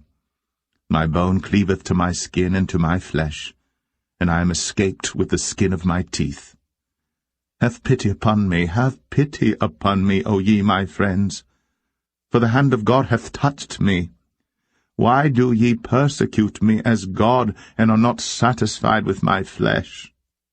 Oh, that my words were now written, oh, that they were printed in a book, that they were graven with an iron pen and lead in the rock forever. For I know that my Redeemer liveth, and that he shall stand at the latter day upon the earth. And though after my skin worms destroy this body, yet in my flesh shall I see God, whom I shall see for myself, and mine eyes shall behold, and not another, though my reins be consumed within me. But ye should say, Why persecute we him, seeing the root of the matter is found in me? Be ye afraid of the sword, for wrath bringeth the punishment of the sword, that ye may know there is a judgment.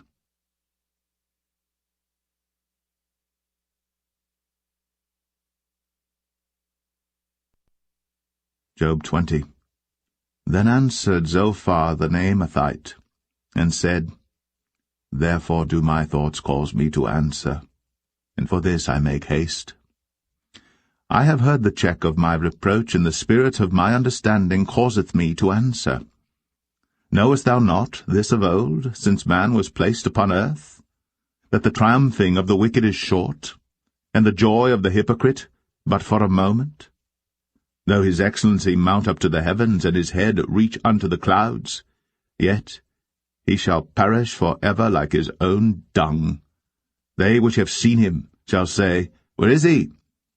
He shall fly away as a dream, and shall not be found. Yea, he shall be chased away as a vision of the night. The eye also which saw him shall see him no more, neither shall his place any more behold him.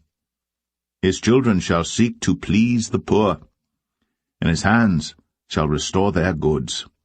His bones are full of the sin of his youth, which shall lie down with him in the dust.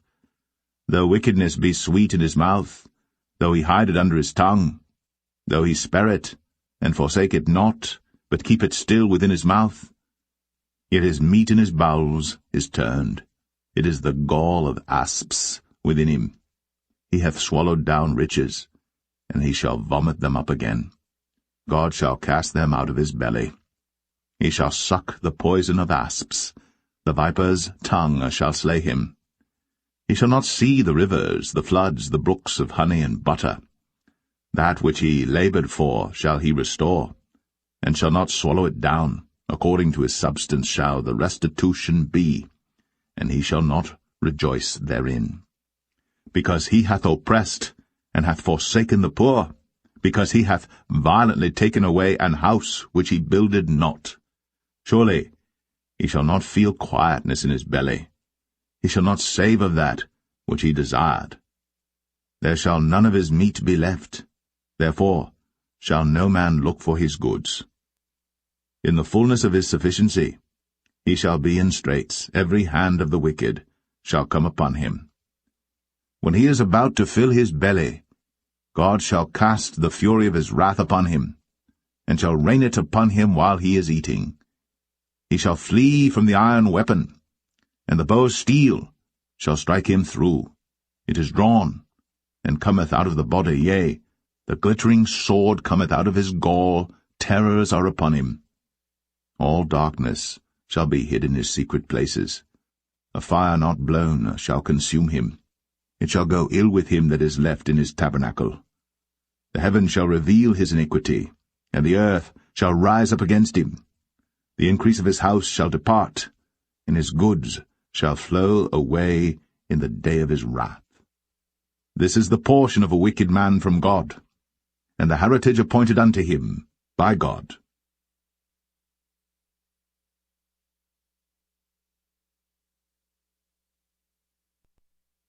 Job 21. But Job answered and said, Hear diligently my speech, and let this be your consolations. Suffer me that I may speak, and after that I have spoken, mock on. As for me, is my complaint to man? And if it were so, why should not my spirit be troubled? Mock me, and be astonished, and lay your hand upon your mouth. Even when I remember, I am afraid, and trembling taketh hold on my flesh. Wherefore do the wicked live, become old, yea, are mighty in power? Their seed is established in their sight with them, and their offspring before their eyes. Their houses are safe from fear, neither is the rod of God upon them. Their bull gendereth and faileth not. Their cow calveth, and casteth not her calf. They send forth their little ones like a flock, and their children dance. They take the timbrel and harp, and rejoice at the sound of the organ. They spend their days in wealth, and in a moment go down to the grave. Therefore they say unto God, Depart from us, for we desire not the knowledge of thy ways. What is the Almighty that we should serve him? And what profit should we have if we pray unto him? Lo, their good is not in their hand. The counsel of the wicked is far from me. How oft is the candle of the wicked put out, and how oft cometh their destruction upon them. God distributeth sorrows in his anger. They are as stubble before the wind, and as chaff that the storm carrieth away. God layeth up his iniquity for his children, he rewardeth him, and he shall know it. His eyes shall see his destruction, and he shall drink of the wrath of the Almighty. For what pleasure hath he in his house after him, when the number of his months is cut off in the midst? Shall any teach God knowledge, seeing he judgeth those that are high? One dieth in his full strength, being wholly at ease and quiet. His breasts are full of milk, and his bones are moistened with marrow. And another dieth in the bitterness of his soul, and never eateth with pleasure. They shall lie down alike in the dust, and the worms shall cover them. Behold, I know your thoughts, and the devices which ye wrongfully imagine against me. For ye say, Where is the house of the prince? And where are the dwelling places of the wicked? Have ye not asked them that go by the way, and do ye not know their tokens, that the wicked is reserved to the day of destruction?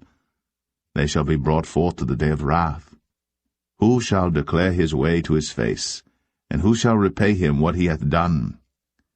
Yet shall he be brought to the grave, and shall remain in the tomb. The clods of the valley shall be sweet unto him, and every man shall draw after him, as there are innumerable before him.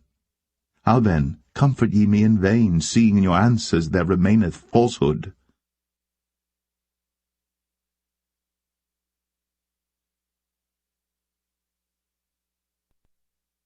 Job 22. Then Eliphaz the Temanite answered and said, Can a man be profitable unto God, as he that is wise may be profitable unto himself? Is it any pleasure to the Almighty that thou art righteous, or is it gain to him that thou makest thy ways perfect? Will he reprove thee for fear of thee? Will he enter with thee into judgment? Is not thy wickedness great, and thine iniquities infinite? For thou hast taken a pledge from thy brother for naught, and stripped the naked of their clothing. Thou hast not given water to the weary to drink, and thou hast withholden bread from the hungry. But as for the mighty man, he had the earth, and the honourable man dwelt in it. Thou hast sent widows away empty, and the arms of the fatherless have been broken. Therefore snares are round about thee, and sudden fear troubleth thee. Or darkness that thou canst not see, and abundance of waters cover thee. Is not God in the height of heaven? And behold the height of the stars, how high they are? And thou sayest, How doth God know? Can he judge through the dark cloud? Thick clouds are a covering to him that he seeth not, and he walketh in the circuit of heaven. Hast thou marked the old way which wicked men have trodden, which were cut down out of time, whose foundation was overflown with a flood, which said unto God, Depart from us, and what can the Almighty do for them? Yet he filled their houses with good things. But the counsel of the wicked is far from me. The righteous see it and are glad, and the innocent laugh them to scorn. Whereas our substance is not cut down, but the remnant of them the fire consumeth. Acquaint now thyself with him, and be at peace, thereby good shall come unto thee. Receive, I pray thee, the law from his mouth, and lay up his words in thine heart. If thou return to the Almighty, thou shalt be built up. Thou shalt put away iniquity far from thy tabernacles. Then shalt thou lay up gold as dust, and the gold of Ophir as the stones of the brooks. Yea, the Almighty shall be thy defence, and thou shalt have plenty of silver. For then shalt thou have thy delight in the Almighty, and shalt lift up thy face unto God.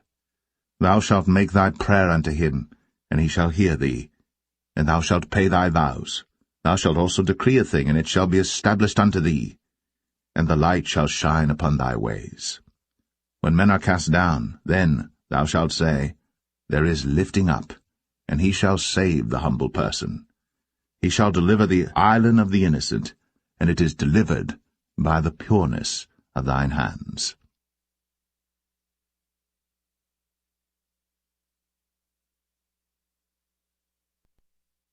Job 23. Then Job answered and said, Even today is my complaint bitter. My stroke is heavier than my groaning. Oh, that I knew where I might find him, that I might come even to his seat. I would order my cause before him, and fill my mouth with arguments. I would know the words which he would answer me, and understand what he would say unto me. Will he plead against me with his great power? No, but he would put strength in me. There the righteous might dispute with him, so I should be delivered for ever from my judge. Behold, I go forward, but he is not there, and backward, but I cannot perceive him, on the left hand where he doth work, but I cannot behold him. He hideth himself on the right hand, that I cannot see him, but he knoweth the way that I take. When he hath tried me, I shall come forth as gold. My foot hath held his steps, his way have I kept, and not declined. Neither have I gone back from the commandment of his lips. I have esteemed the words of his mouth more than my necessary food. But he is in one mind, and who can turn him? And what his soul desireth, even that he doeth.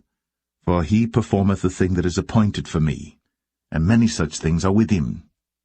Therefore am I troubled at his presence. When I consider, I am afraid of him. For God maketh my heart soft, and the Almighty troubleth me. Because I was not cut off before the darkness, neither hath he covered the darkness from my face.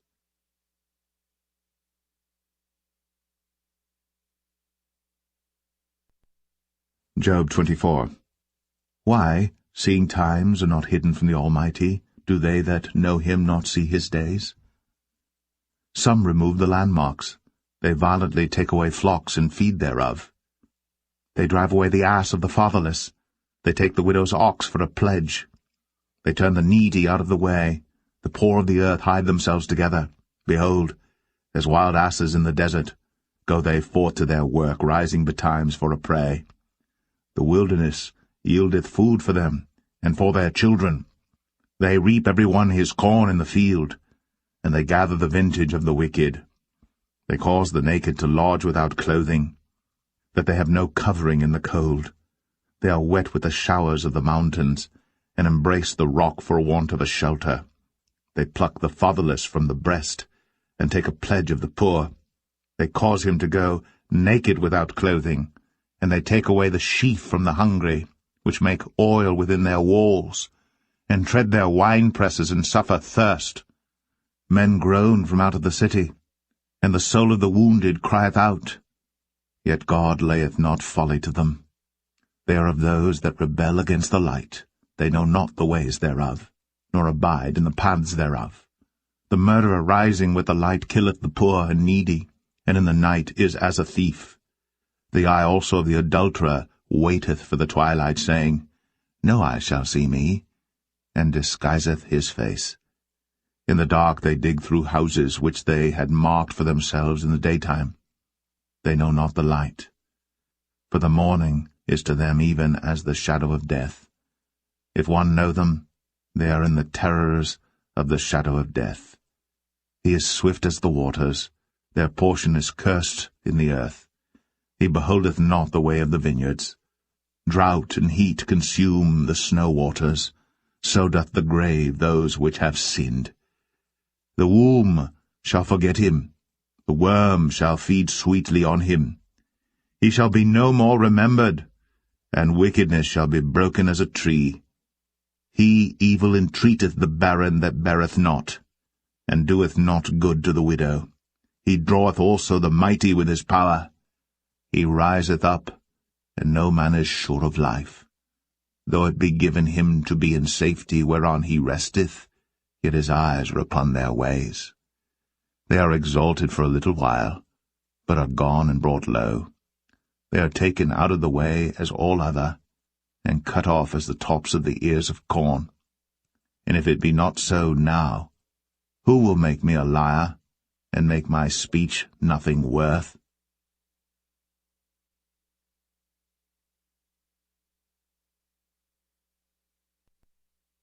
Job 25. Then answered Bildad the Shuhite and said, Dominion and fear are with him. He maketh peace in his high places.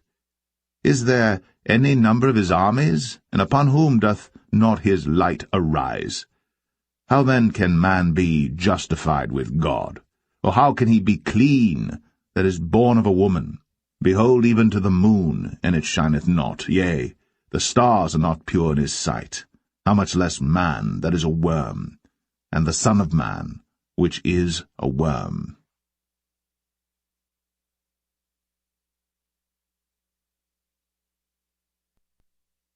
Job 26. But Job answered and said, How hast thou helped him that is without power? How savest thou the arm that hath no strength? How hast thou counselled him that hath no wisdom? And how hast thou plentifully declared the thing as it is? To whom hast thou uttered words, and whose spirit came from thee? Dead things are formed from under the waters, and the inhabitants thereof. Hell is naked before him, and destruction hath no covering. He stretcheth out the north over the empty place, and hangeth the earth upon nothing. He bindeth up the waters in his thick clouds, and the cloud is not rent under them. He holdeth back the face of his throne, and spreadeth his cloud upon it. He hath compassed the waters with bounds until the day and night come to an end. The pillars of heaven tremble and are astonished at his reproof. He divideth the sea with his power, and by his understanding he smiteth through the proud. By his spirit he hath garnished the heavens, his hand hath formed the crooked serpent. Lo, these are parts of his ways, but how little a portion is heard of him. But the thunder of his power, who can understand?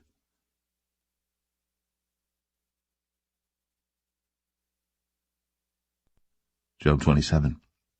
Moreover, Job continued his parable and said, As God liveth, who hath taken away my judgment, and the Almighty, who hath vexed my soul? All the while my breath is in me, and the Spirit of God is in my nostrils, my lips shall not speak wickedness, nor my tongue utter deceit. God forbid that I should justify you. Till I die will I not remove mine integrity from me. My righteousness I hold fast, and will not let it go. My heart shall not reproach me so long as I live. Let mine enemy be as the wicked, and he that riseth up against me as the unrighteous. For what is the hope of the hypocrite, though he hath gained, when God taketh away his soul? Will God hear his cry when trouble cometh upon him?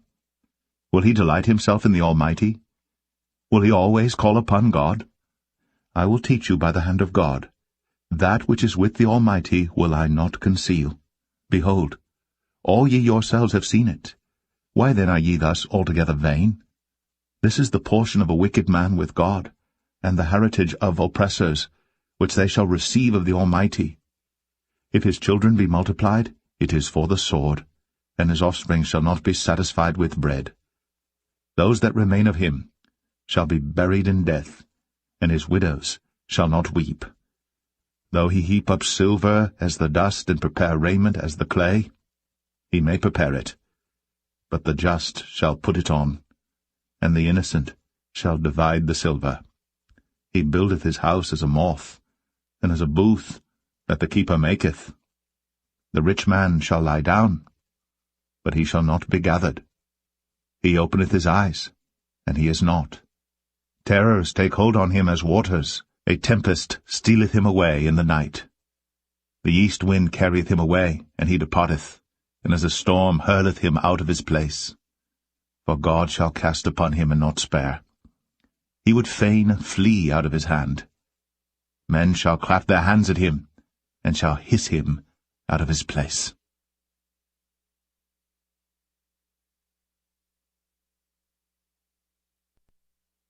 Job 28.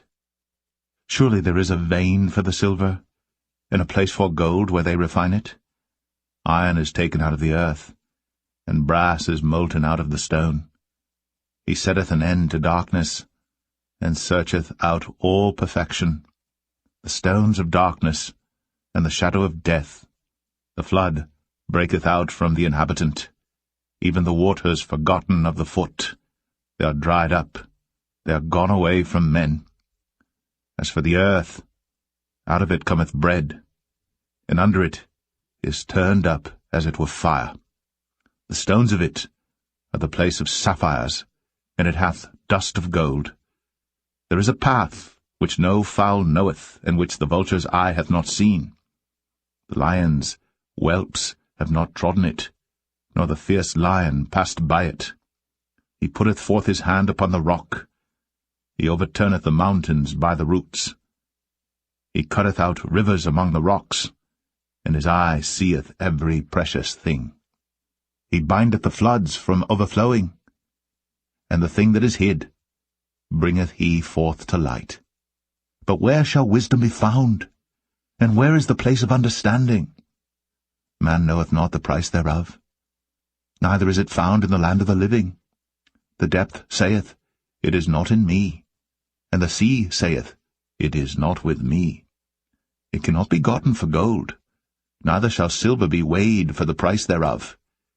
It cannot be valued with the gold of Ophir, with the precious onyx or the sapphire. The gold and the crystal cannot equal it, and the exchange of it shall not be for jewels of fine gold. No mention shall be made of coral or of pearls, for the price of wisdom is above rubies. The topaz of Ethiopia shall not equal it, neither shall it be valued with pure gold. Whence then cometh wisdom? And where is the place of understanding? Seeing it is hid from the eyes of all living, and kept close from the fowls of the air. Destruction and death say, We have heard the fame thereof with our ears. God understandeth the way thereof, and he knoweth the place thereof. For he looketh to the ends of the earth, and seeth under the whole heaven, to make the weight for the winds, and he weigheth the waters by measure. When he made a decree for the rain, and a way for the lightning of the thunder, then did he see it, and declare it. He prepared it, yea, and searched it out. And unto man he said, Behold, the fear of the Lord, that is wisdom, and to depart from evil is understanding.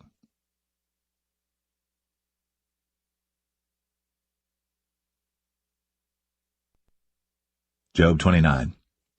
Moreover, Job continued his parable and said, O that I were as in months past, as in the days when God preserved me, when his candle shined upon my head, and when by his light I walked through darkness, as I was in the days of my youth, when the secret of God was upon my tabernacle, when the Almighty was yet with me, when my children were about me, when I washed my steps with butter, and the rock poured me out rivers of oil, when I went out to the gate through the city, when I prepared my seat in the street, the young men saw me, and hid themselves, and the aged arose and stood up.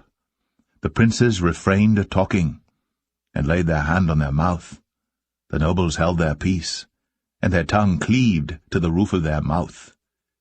When the ear heard me, then it blessed me, and when the eye saw me, it gave witness to me. Because I delivered the poor that cried, and the fatherless, and him that had none to help him. The blessing of him that was ready to perish came upon me, and I caused the widow's heart to sing for joy. I put on righteousness, and it clothed me. My judgment was as a robe and a diadem. I was eyes to the blind, and feet was I to the lame. I was a father to the poor, and the cause which I knew not I searched out. And I brake the jaws of the wicked, and plucked the spoil out of his teeth. Then I said, I shall die in my nest, and I shall multiply my days as the sand. My root was spread out by the waters, and the dew lay all night upon my branch. My glory was fresh in me, and my bow was renewed in my hand. Unto me men gave ear, and waited, and kept silence at my counsel. After my words they spake not again, and my speech dropped upon them. And they waited for me as for the rain, and they opened their mouth wide as for the latter rain. If I laughed on them, they believed it not, and the light of my countenance they cast not down. I chose out their way, and sat chief, and dwelt as a king in the army, as one that comforteth the mourners.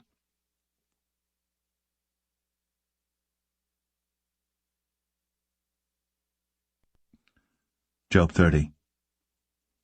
But now, they that are younger than I have me in derision, whose fathers I would have disdained to have set with the dogs of my flock. Yea, whereto might the strength of their hands profit me, in whom old age was perished? For want and famine they were solitary, fleeing into the wilderness, in former time desolate and waste, who cut up mallows by the bushes and juniper roots for their meat. They were driven forth from among men, they cried after them as after a thief, to dwell in the cliffs of the valleys, in caves of the earth, and in the rocks. Among the bushes they brayed, under the nettles they were gathered together. They were children of fools, yea, children of base men, they were viler than the earth. And now am I their song, yea, I am their byword. They abhor me, they flee far from me, and spare not to spit in my face, because he hath loosed my cord, and afflicted me. They've also let loose the bridle before me. Upon my right hand rise the youth, they push away my feet, and they raise up against me the ways of their destruction. They mar my path, they set forward my calamity, they have no helper. They came upon me as a wide breaking in of waters, in the desolation they rolled themselves upon me. Terrors are turned upon me, they pursue my soul as the wind, and my welfare passeth away as a cloud. And now my soul is poured out upon me. The days of affliction have taken hold upon me. My bones are pierced in me in the night season, and my sinews take no rest. By the great force of my disease is my garment changed. It bindeth me about as the collar of my coat. He hath cast me into the mire, and I am become like dust and ashes. I cry unto thee, and thou dost not hear me. I stand up, and thou regardest me not. Thou art become cruel to me. With thy strong hand thou opposest thyself against me. Thou liftest me up to the wind. Thou causest me to ride upon it, and dissolvest my substance. For I know that thou wilt bring me to death, and to the house appointed for all living. Howbeit, he will not stretch out his hand to the grave, though they cry in his destruction. Did not I weep for him that was in trouble? Was not my soul grieved for the poor? When I looked for good, then evil came unto me. And when I waited for light, there came darkness. My bowels boiled, and rested not. The days of affliction prevented me. I went mourning without the sun. I stood up, and I cried in the congregation. I am a brother to dragons, and a companion to owls. My skin is black upon me, and my bones are burned with heat. My harp also is turned to mourning, and my organ into the voice of them that weep.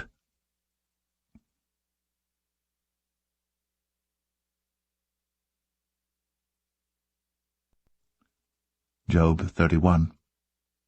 I made a covenant with mine eyes. Why then should I think upon a maid? For what portion of God is there from above, and what inheritance of the Almighty from on high?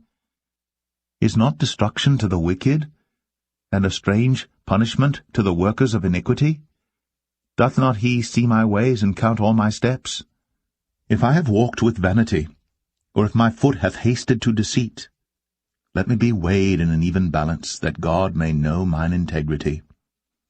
If my step hath turned out of the way, and mine heart walked after mine eyes, and if any blot hath cleaved to mine hands, then let me sow, and let another eat, yea, let my offspring be rooted out. If mine heart have been deceived by a woman, or if I have laid wait at my neighbour's door, then let my wife grind unto another, and let others bow down upon her. For this is an heinous crime, yea, it is an iniquity to be punished by the judges. For it is a fire that consumeth to destruction, and would root out all mine increase. If I did despise the cause of my manservant or of my maidservant when they contended with me, what then shall I do when God riseth up, and when he visiteth? What shall I answer him? Did not he that made me in the womb make him? And did not one fashion us in the womb? If I have withheld the poor from their desire, or have caused the eyes of the widow to fail, or have eaten my morsel myself alone, and the fatherless hath not eaten thereof. For from my youth he was brought up with me, as with a father, and I have guided her from my mother's womb. If I have seen any perish for want of clothing, or any poor without covering, if his loins have not blessed me, and if he were not warmed with the fleece of my sheep, if I have lifted up my hand against the fatherless, when I saw my help in the gate, then let mine arm fall from my shoulder blade, and mine arm be broken from the bone. For destruction from God was a terror to me, and by reason of his highness I could not endure. If I have made gold my hope, or have said to the fine gold, Thou art my confidence, if I rejoiced because my wealth was great, and because mine hand had gotten much, if I beheld the sun when it shined, or the moon walking in brightness, and my heart hath been secretly enticed, or my mouth hath kissed my hand, this also were an iniquity to be punished by the judge, for I should have denied the God that is above. If I rejoiced at the destruction of him that hated me, or lifted up myself when evil found him, neither have I suffered my mouth to sin by wishing a curse to his soul. If the men of my tabernacle said not, Oh, that we had of his flesh, we cannot be satisfied. The stranger did not lodge in the street, but I opened my doors to the traveller. If I covered my transgressions as Adam, by hiding mine iniquity in my bosom, did I fear a great multitude, or did the contempt of families terrify me, that I kept silence, and went not out of the door? Oh, that one would hear me! Behold, my desire is that the Almighty would answer me, and that mine adversary had written a book.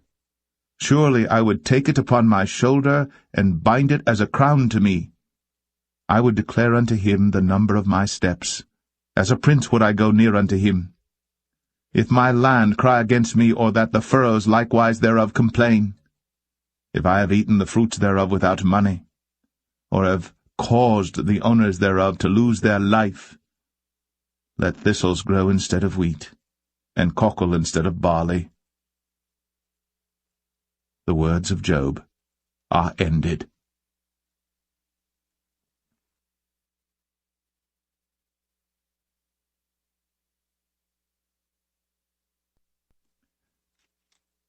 Job 32. So these 3 men ceased to answer Job, because he was righteous in his own eyes. Then was kindled the wrath of Elihu the son of Barachel the Buzite, of the kindred of Ram. Against Job was his wrath kindled, because he justified himself rather than God. Also against his 3 friends was his wrath kindled, because they had found no answer, and yet had condemned Job. Now Elihu had waited till Job had spoken, because they were elder than he. When Elihu saw that there was no answer in the mouth of these 3 men, then his wrath was kindled. And Elihu the son of Barachel the Buzite answered and said, I am young, and ye are very old. Wherefore I was afraid, and durst not show you mine opinion. I said, Days should speak, and multitude of years should teach wisdom. But there is a spirit in man, and the inspiration of the Almighty giveth them understanding. Great men are not always wise, neither do the aged understand judgment. Therefore I said, Hearken to me, I also will show mine opinion. Behold, I waited for your words. I gave ear to your reasons, whilst ye searched out what to say. Yea, I attended unto you, and behold, there was none of you that convinced Job, or that answered his words. Lest ye should say, We have found out wisdom. God thrusteth him down, not man. Now he hath not directed his words against me, neither will I answer him with your speeches. They were amazed. They answered no more. They left off speaking. When I had waited, for they spake not, but stood still, and answered no more. I said, I will answer also my part. I also will show mine opinion. For I am full of matter. The spirit within me constraineth me. Behold, my belly is as wine, which hath no vent. It is ready to burst like new bottles. I will speak, that I may be refreshed. I will open my lips and answer. Let me not, I pray you, accept any man's person, neither let me give flattering titles unto man. For I know not to give flattering titles. In so doing my Maker would soon take me away.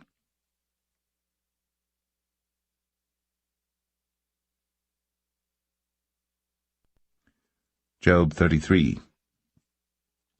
Wherefore, Job, I pray thee, hear my speeches, and hearken to all my words. Behold, now I have opened my mouth, my tongue hath spoken in my mouth.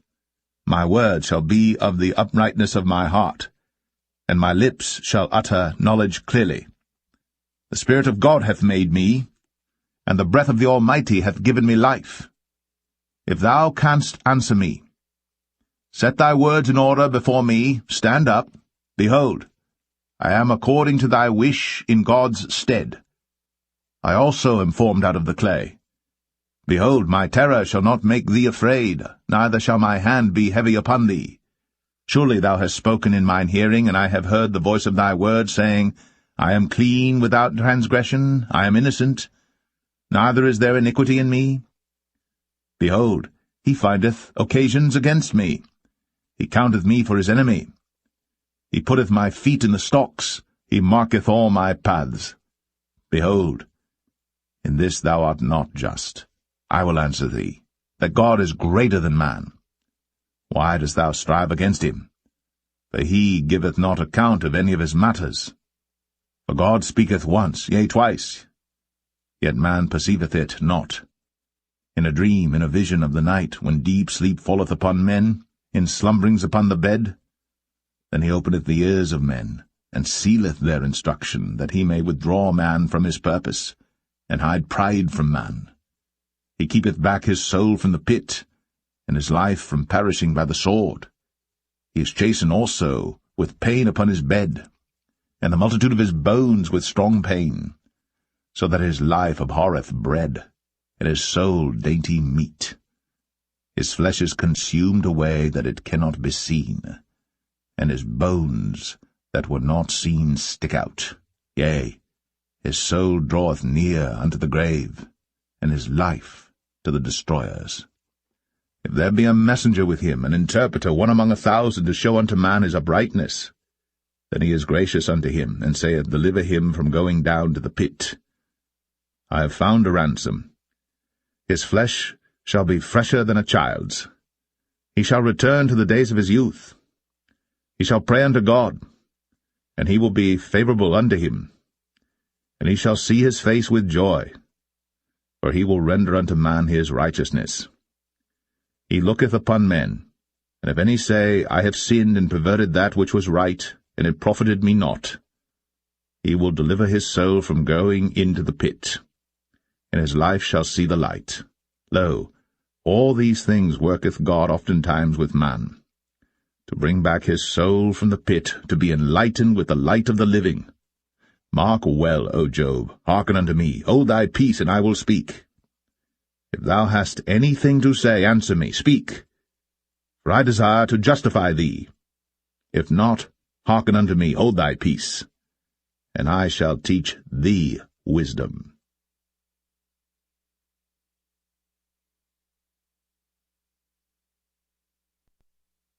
Job 34.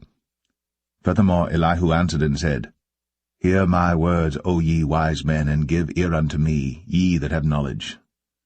For the ear trieth words, as the mouth tasteth meat.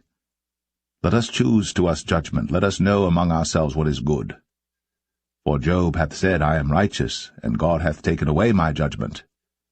Should I lie against my right? My wound is incurable without transgression. What man is like Job, who drinketh up scorning like water, which goeth in company with the workers of iniquity, and walketh with wicked men? For he hath said, It profiteth a man nothing that he should delight himself with God. Therefore hearken unto me, ye men of understanding. Far be it from God that he should do wickedness, and from the Almighty that he should commit iniquity. For the work of a man shall he render unto him, and cause every man to find according to his ways. Yea, surely God will not do wickedly, neither will the Almighty pervert judgment. Who hath given him a charge over the earth, or who hath disposed the whole world? If he set his heart upon man, if he gathered unto himself his spirit and his breath, all flesh shall perish together, and man shall turn again unto dust. If now thou hast understanding, hear this. Hearken to the voice of my words. Shall even he that hateth right govern? And wilt thou condemn him that is most just?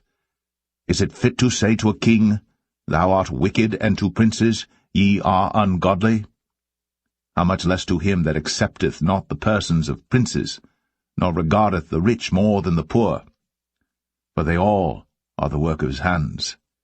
In a moment shall they die, and the people shall be troubled at midnight, and pass away, and the mighty shall be taken away without hand. For his eyes are upon the ways of man, and he seeth all his goings. There is no darkness, nor shadow of death, where the workers of iniquity may hide themselves. For he will not lay upon man more than right, that he should enter into judgment with God. He shall break in pieces mighty men without number, and set others in their stead. Therefore he knoweth their works, and he overturneth them in the night, so that they are destroyed. He striketh them as wicked men in the open sight of others, because they turned back from him, and would not consider any of his ways, so that they caused the cry of the poor to come unto him, and he heareth the cry of the afflicted. When he giveth quietness, who then can make trouble? And when he hideth his face, who then can behold him? Whether it be done against a nation or against a man only, that the hypocrite reign not, lest the people be ensnared. Surely it is meet to be said unto God, I have borne chastisement, I will not offend any more. That which I see not, teach thou me. If I have done iniquity, I will do no more. Should it be according to thy mind?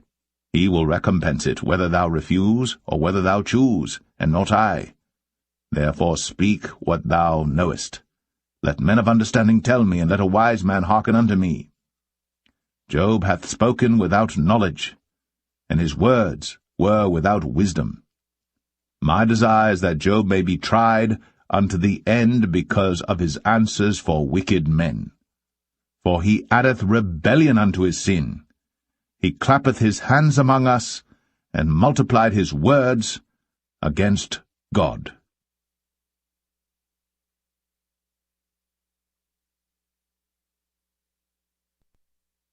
Job 35. Elihu spake moreover and said, Thinkest thou this to be right, that thou saidst, My righteousness is more than God's? For thou saidst, What advantage will it be unto thee? And what profit shall I have, if I be cleansed from my sin? I will answer thee, and thy companions with thee. Look unto the heavens, and see, and behold the clouds which are higher than thou. If thou sinnest, what doest thou against him? Or if thy transgressions be multiplied, what doest thou unto him? If thou be righteous, what givest thou him? Or what receiveth he of thine hand? Thy wickedness may hurt a man as thou art, and thy righteousness may profit the Son of Man. By reason of the multitude of oppressions they make the oppressed to cry. They cry out by reason of the arm of the mighty. But none saith, Where is God my Maker, who giveth songs in the night? Who teacheth us more than the beasts of the earth, and maketh us wiser than the fowls of heaven? There they cry, but none giveth answer, because of the pride of evil men. Surely God will not hear vanity, neither will the Almighty regard it. Although thou sayest thou shalt not see him, yet judgment is before him. Therefore trust thou in him. But now, because it is not so, he hath visited in his anger, yet he knoweth it not in great extremity. Therefore doth Job open his mouth in vain. He multiplieth words without knowledge.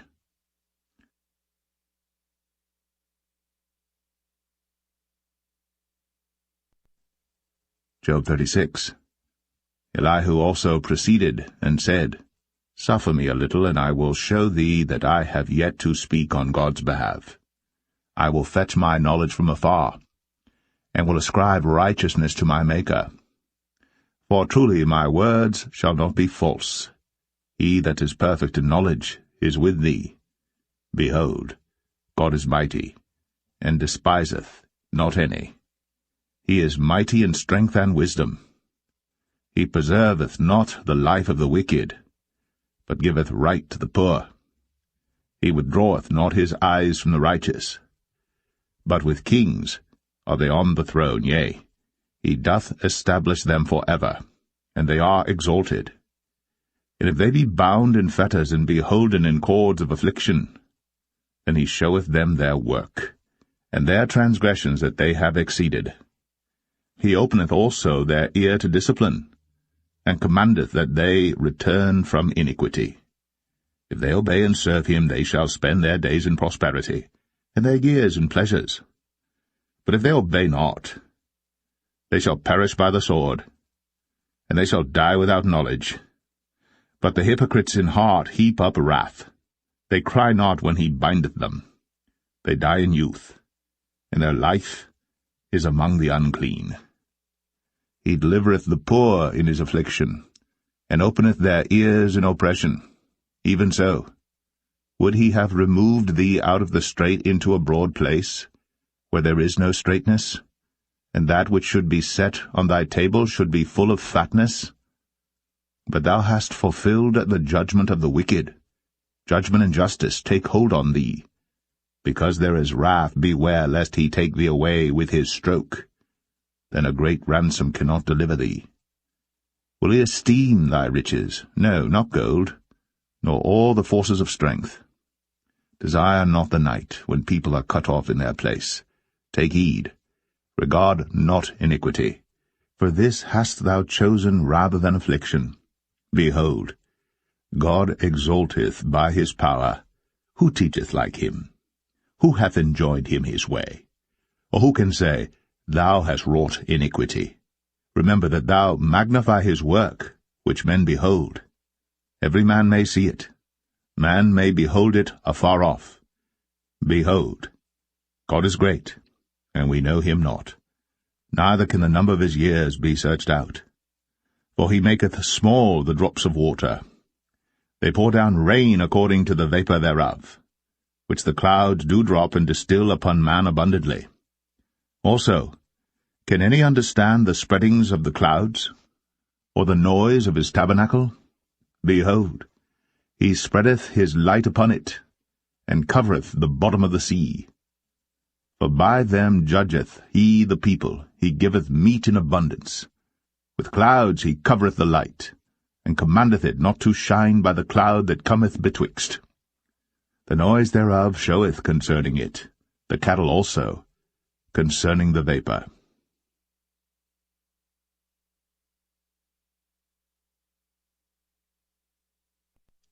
Job 37. At this also my heart trembleth, and is moved out of his place. Hear attentively the noise of his voice, and the sound that goeth out of his mouth. He directeth it under the whole heaven, and is lightning unto the ends of the earth. After it a voice roareth. He thundereth with the voice of his excellency, and he will not stay them when his voice is heard. God thundereth marvellously with his voice. Great things doeth he, which we cannot comprehend. For he saith to the snow, Be thou on the earth, likewise to the small rain, and to the great rain of his strength. He sealeth up the hand of every man, that all men may know his work. Then the beasts go into dens, and remain in their places. Out of the south cometh the whirlwind, and cold out of the north. By the breath of God frost is given, and the breath of the waters is straitened. Also by watering he wearieth the thick cloud, he scattereth his bright cloud. And it is turned round about by his counsels, that they may do whatsoever he commandeth them upon the face of the world in the earth. He causeth it to come, whether for correction, or for his land, or for mercy. Hearken unto this, O Job, stand still, and consider the wondrous works of God. Dost thou know when God disposed them, and caused the light of his cloud to shine? Dost thou know the balancings of the clouds, the wondrous works of him, which is perfect in knowledge? How thy garments are warm, when he quieteth the earth by the south wind. Hast thou with him spread out the sky, which is strong, and as a molten looking-glass? Teach us what we shall say unto him, for we cannot order our speech by reason of darkness. Shall it be told him that I speak? If a man speak, surely he shall be swallowed up. And now men see not the bright light which is in the clouds, but the wind passeth, and cleanseth them. Fair weather cometh out of the north. With God is terrible majesty. Touching the Almighty, we cannot find him out. He is excellent in power, and in judgment, and in plenty of justice he will not afflict. Men do therefore fear him. He respecteth not any that are wise of heart.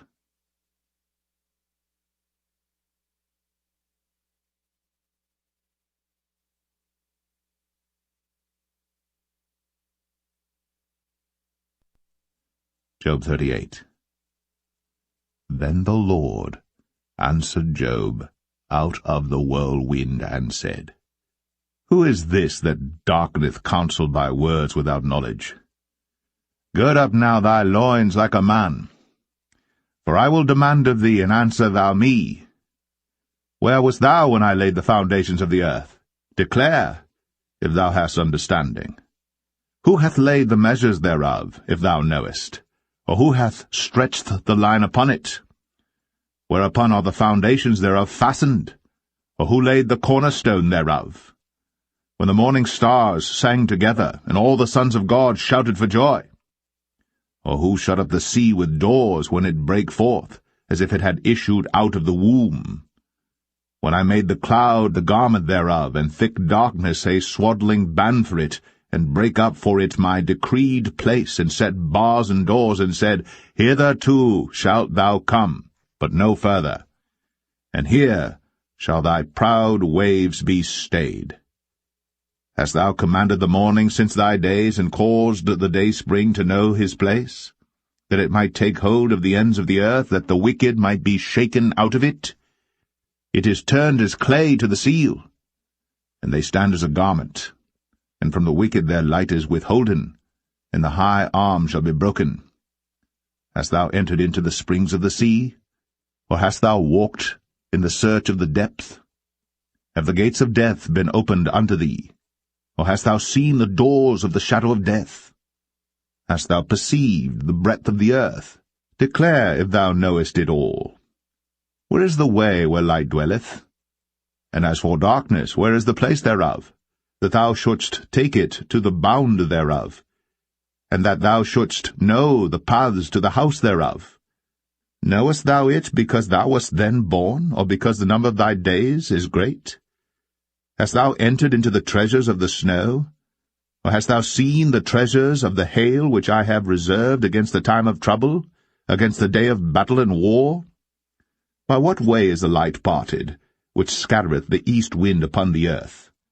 Who hath divided a watercourse for the overflowing of waters, or a way for the lightning of thunder, to cause it to rain on the earth, where no man is, on the wilderness, wherein there is no man, to satisfy the desolate and waste ground, and to cause the bud of the tender herb to spring forth? Hath the rain a father? Or who hath begotten the drops of dew? Out of whose womb came the ice, and the hoary frost of heaven, who hath gendered it? The waters are hid as with a stone, and the face of the deep is frozen. Canst thou bind the sweet influences of Pleiades, or loose the bands of Orion? Canst thou bring forth Mazzaroth in his season, or canst thou guide Arcturus with his sons? Knowest thou the ordinances of heaven? Canst thou set the dominion thereof in the earth? Canst thou lift up thy voice to the clouds, that abundance of waters may cover thee? Canst thou send lightnings that they may go, and say unto thee, Here we are? Who hath put wisdom in the inward parts, or who hath given understanding to the heart? Who can number the clouds in wisdom, or who can stay the bottles of heaven, when the dust groweth into hardness, and the clods cleave fast together? Wilt thou hunt the prey for the lion, or fill the appetite of the young lions when they couch in their dens and abide in the covert to lie in wait? Who provideth for the raven his food, when his young ones cry unto God? They wander for lack of meat.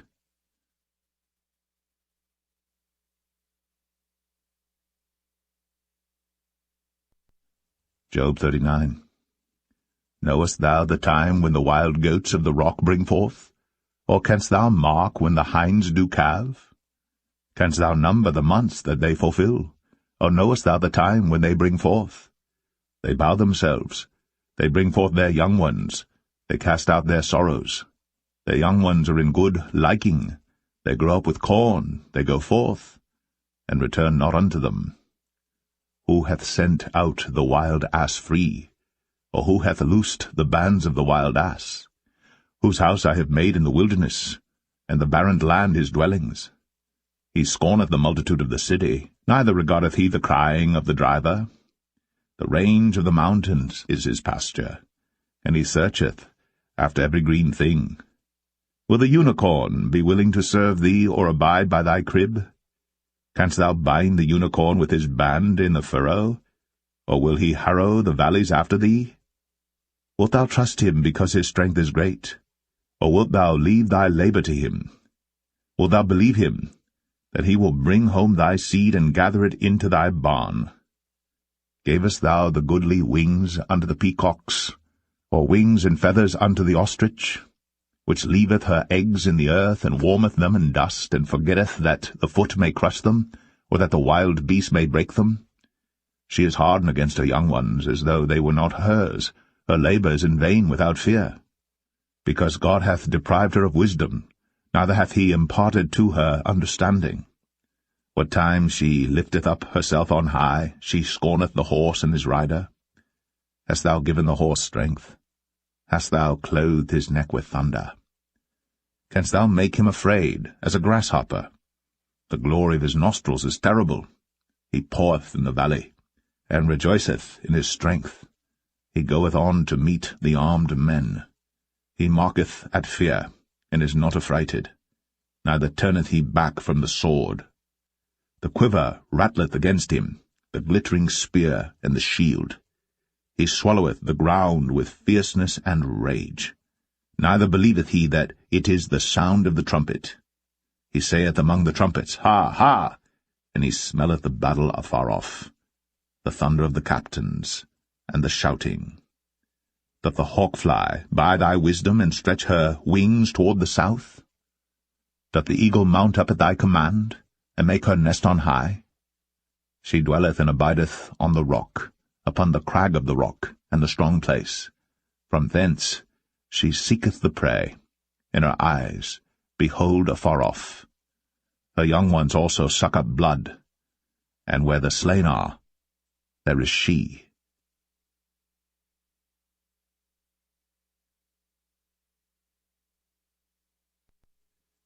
Job 40. Moreover, the Lord answered Job, and said, Shall he that contendeth with the Almighty instruct him? He that reproveth God? Let him answer it. Then Job answered the Lord, and said, Behold, I am vile. What shall I answer thee? I will lay mine hand upon my mouth. Once have I spoken, but I will not answer, yea, twice, but I will proceed no further. Then answered the Lord unto Job out of the whirlwind, and said, Gird up thy loins now like a man.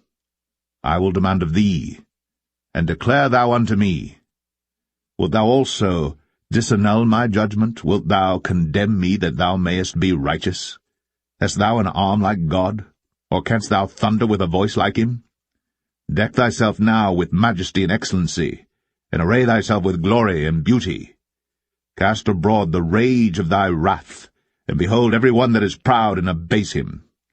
Look on every one that is proud, and bring him low, and tread down the wicked in their place.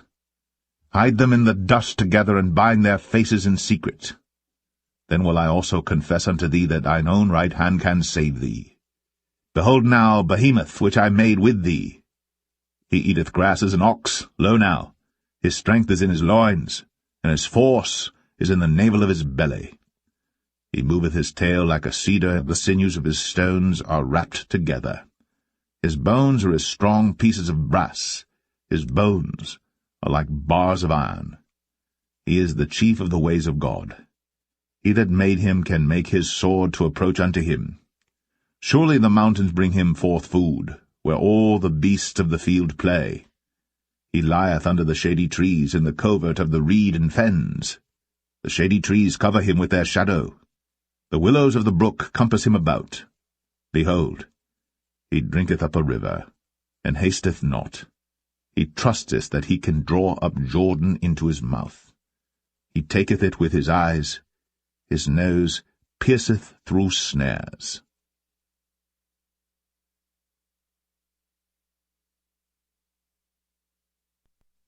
Job 41. Canst thou draw out Leviathan with an hook, or his tongue with a cord which thou lettest down? Canst thou put an hook into his nose, or bore his jaw through with a thorn? Will he make many supplications unto thee? Will he speak soft words unto thee? Will he make a covenant with thee? Wilt thou take him for a servant for ever? Wilt thou play with him as with a bird, or wilt thou bind him for thy maidens? Shall the companions make a banquet of him? Shall they part him among the merchants? Canst thou fill his skin with barbed irons, or his head with fish spears? Lay thine hand upon him. Remember the battle. Do no more. Behold, the hope of him is in vain. Shall not one be cast down even at the sight of him? None is so fierce that dare stir him up. Who then is able to stand before me? Who hath prevented me that I should repay him? Whatsoever is under the whole heaven is mine. I will not conceal his parts, nor his power, nor his comely proportion. Who can discover the face of his garment, or who can come to him with his double bridle? Who can open the doors of his face? His teeth are terrible round about. His scales are his pride, shut up together as with a close seal. One is so near to another that no air can come between them. They are joined one to another. They stick together, that they cannot be sundered. By his sneezings a light doth shine, and his eyes are like the eyelids of the morning. Out of his mouth go burning lamps, and sparks of fire leap out. Out of his nostrils goeth smoke, as out of a seething pot or cauldron. His breath kindleth coals, and a flame goeth out of his mouth. In his neck remaineth strength, and sorrow is turned into joy before him. The flakes of his flesh are joined together. They are firm in themselves. They cannot be moved. His heart is as firm as a stone, yea, as hard as a piece of the nether millstone. When he raiseth up himself, the mighty are afraid. By reason of breakings they purify themselves. The sword of him that layeth at him cannot hold, the spear, the dart, nor the habergeon. He esteemeth iron as straw, and brass as rotten wood. The arrow cannot make him flee. Slingstones are turned with him into stubble. Darts are counted as stubble. He laugheth at the shaking of a spear. Sharp stones are under him. He spreadeth sharp-pointed things upon the mire. He maketh the deep to boil like a pot. He maketh the sea like a pot of ointment. He maketh a path to shine after him. One would think the deep to be hoary. Upon earth there is not his like, who is made without fear. He beholdeth all high things. He is a king over all the children of pride.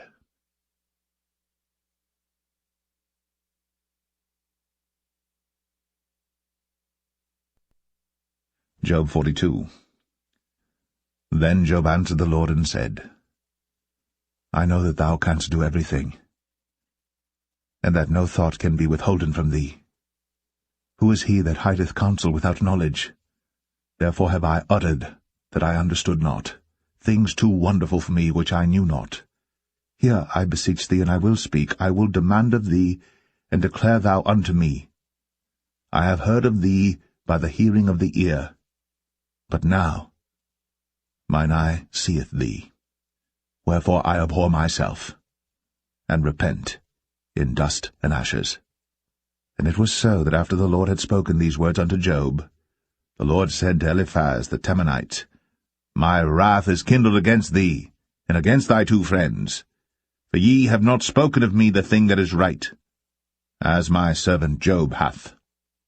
Therefore take unto you now 7 bullocks and 7 rams, and go to my servant Job, and offer up for yourselves a burnt offering, and my servant Job shall pray for you. For him will I accept, lest I deal with you after your folly, in that ye have not spoken of me the thing which is right, like my servant Job. So Eliphaz the Temanite, and Bildad the Shuhite, and Zophar the Naamathite went and did according as the Lord commanded them. The Lord also accepted Job. And the Lord turned the captivity of Job when he prayed for his friends. Also the Lord gave Job twice as much as he had before. Then came there unto him all his brethren, and all his sisters, and all they that had been of his acquaintance before, and did eat bread with him in his house. And they bemoaned him, and comforted him over all the evil that the Lord had brought upon him. Every man also gave him a piece of money, and every one an earring of gold. So the Lord blessed the latter end of Job more than his beginning. For he had 14,000 sheep, and 6,000 camels, and 1,000 yoke of oxen, and 1,000 she-asses. He had also 7 sons and 3 daughters. And he called the name of the first Jemimah, and the name of the second Keziah, and the name of the third Karen-Happuch. And in all the land were no women found so fair as the daughters of Job. And their father gave them inheritance among their brethren. After this lived Job 140 years, and saw his sons, and his sons' sons, even 4 generations. So Job died, being old and full of days.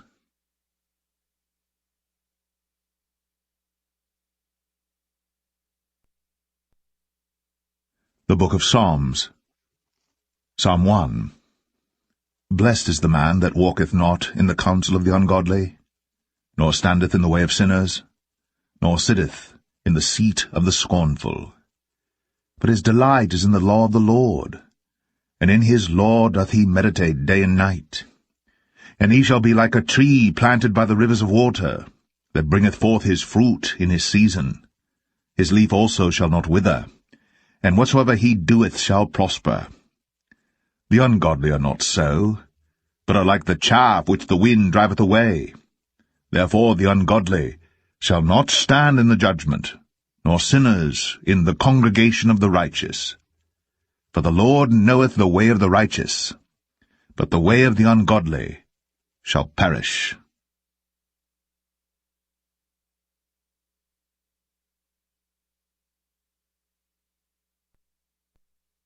Psalm 2. Why do the heathen rage, and the people imagine a vain thing? The kings of the earth set themselves, and the rulers take counsel together against the Lord, and against his anointed, saying, Let us break their bands asunder, and cast away their cords from us. He that sitteth in the heaven shall laugh. The Lord shall have them in derision. Then shall he speak unto them in his wrath, and vex them in his sore displeasure. Yet have I set my king upon my holy hill of Zion. I will declare the decree. The Lord hath said unto me, Thou art my son. This day have I begotten thee. Ask of me, and I shall give thee the heathen for thine inheritance, and the uttermost parts of the earth for thy possession. Thou shalt break them with a rod of iron. Thou shalt dash them in pieces, like a potter's vessel. Be wise now, therefore, O ye kings. Be instructed, ye judges of the earth. Serve the Lord with fear, and rejoice with trembling. Kiss the Son, lest he be angry, and ye perish from the way, when his wrath is kindled but a little. Blessed are all they that put their trust in him.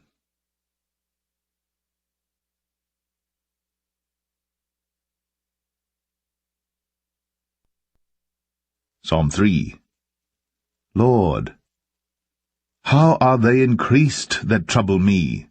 Many are they that rise up against me.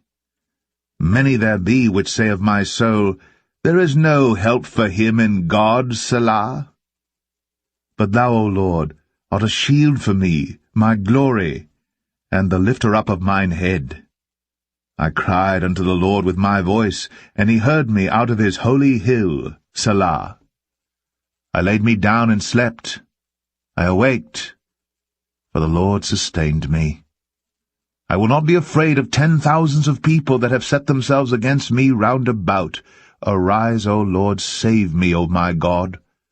For thou hast smitten all mine enemies upon the cheekbone. Thou hast broken the teeth of the ungodly. Salvation belongeth unto the Lord. Thy blessing is upon thy people, Selah.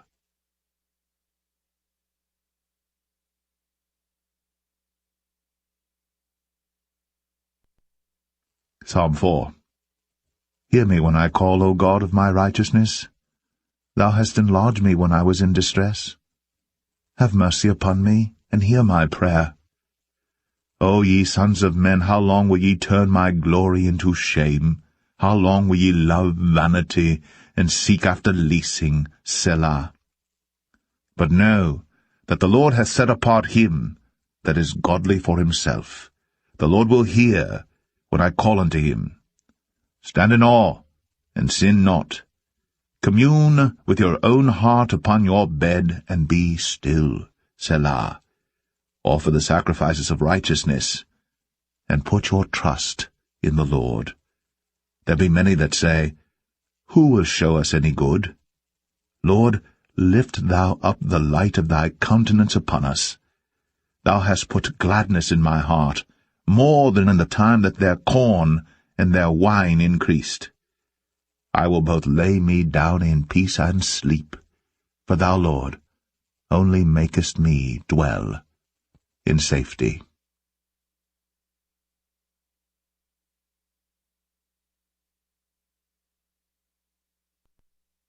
Psalm 5. Give ear to my words, O Lord. Consider my meditation. Hearken unto the voice of my cry, my King and my God. For unto thee will I pray. My voice shalt thou hear in the morning, O Lord. In the morning will I direct my prayer unto thee, and will look up. For thou art not a God that hath pleasure in wickedness, neither shall evil dwell with thee. The foolish shall not stand in thy sight. Thou hatest all workers of iniquity. Thou shalt destroy them that speak leasing. The Lord will abhor the bloody and deceitful man. But as for me, I will come into thy house in the multitude of thy mercy, and in thy fear will I worship toward thy holy temple. Lead me, O Lord, in thy righteousness because of mine enemies. Make thy way straight before my face.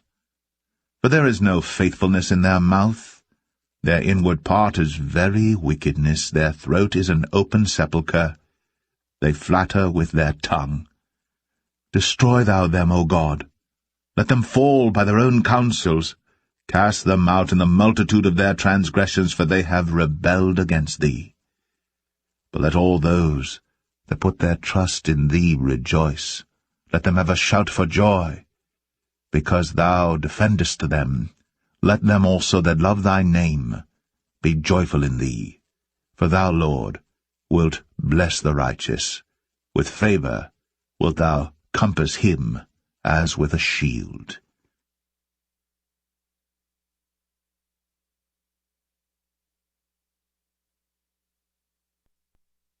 Psalm 6. O Lord, rebuke me not in thine anger, neither chasten me in thy hot displeasure. Have mercy upon me, O Lord, for I am weak. O Lord, heal me, for my bones are vexed. My soul is also sore vexed. But thou, O Lord, how long? Return, O Lord, deliver my soul. O save me, for thy mercy's sake. For in death there is no remembrance of thee. In the grave who shall give thee thanks? I am weary with my groaning. All the night make I my bed to swim. I water my couch with my tears. Mine eye is consumed because of grief. It waxeth old because of all mine enemies. Depart from me, all ye workers of iniquity, for the Lord hath heard the voice of my weeping. The Lord hath heard my supplication. The Lord will receive my prayer. Let all mine enemies be ashamed and sore vexed. Let them return, and be ashamed suddenly.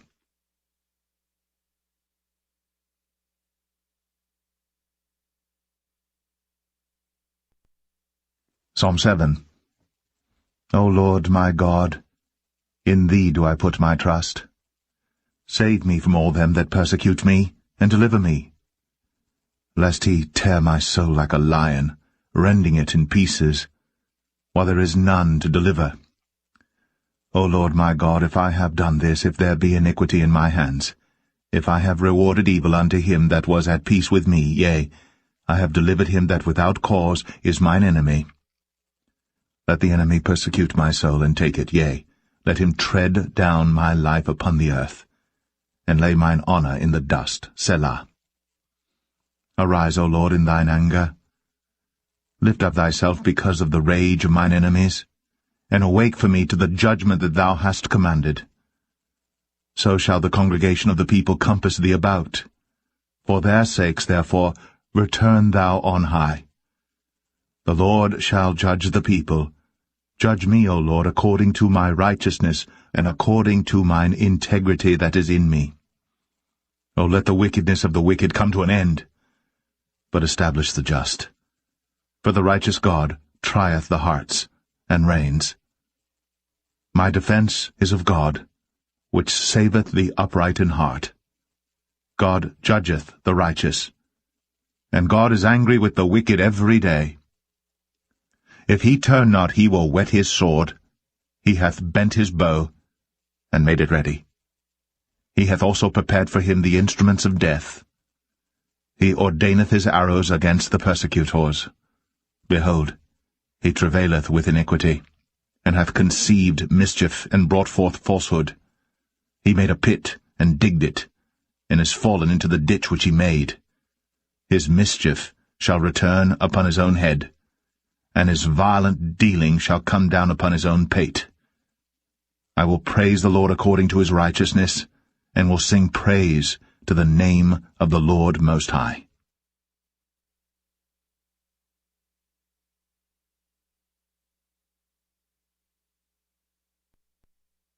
Psalm 8. O Lord, our Lord, how excellent is thy name in all the earth! Who has set thy glory above the heavens? Out of the mouth of babes and sucklings hast thou ordained a strength because of thine enemies, that thou mightest still the enemy and the avenger.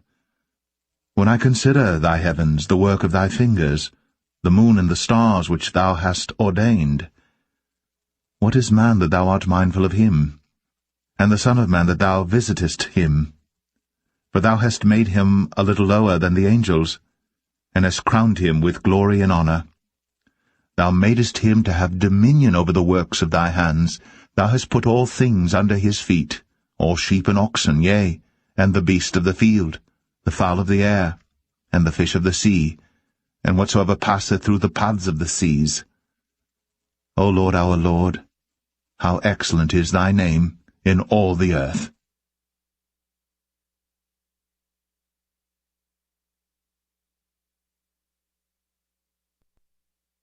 Psalm 9. I will praise thee, O Lord, with my whole heart.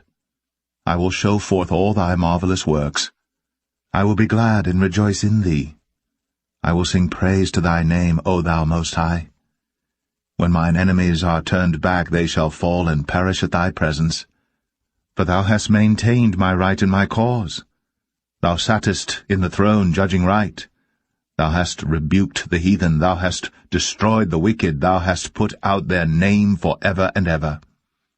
O thou enemy, destructions are come to a perpetual end, and thou hast destroyed cities. Their memorial is perished with them. But the Lord shall endure forever. He hath prepared his throne for judgment, and he shall judge the world in righteousness. He shall minister judgment to the people in uprightness. The Lord also will be a refuge for the oppressed, a refuge in times of trouble. And they that know thy name will put their trust in thee, for thou, Lord, hast not forsaken them that seek thee. Sing praises to the Lord which dwelleth in Zion. Declare among the people his doings. When he maketh inquisition for blood, he remembereth them. He forgetteth not the cry of the humble. Have mercy upon me, O Lord. Consider my trouble which I suffer of them that hate me, thou that liftest me up from the gates of death. That I may show forth all thy praise in the gates of the daughter of Zion, I will rejoice in thy salvation. The heathen are sunk down in the pit that they made, in the net which they hid is their own foot taken. The Lord is known by the judgment which he executeth. The wicked is snared in the work of his own hands. Higgaion, Selah. The wicked shall be turned into hell, and all the nations that forget God. For the needy shall not always be forgotten. The expectation of the poor shall not perish for ever. Arise, O Lord, let not man prevail. Let the heathen be judged in thy sight. Put them in fear, O Lord, that the nations may know themselves to be but men. Selah.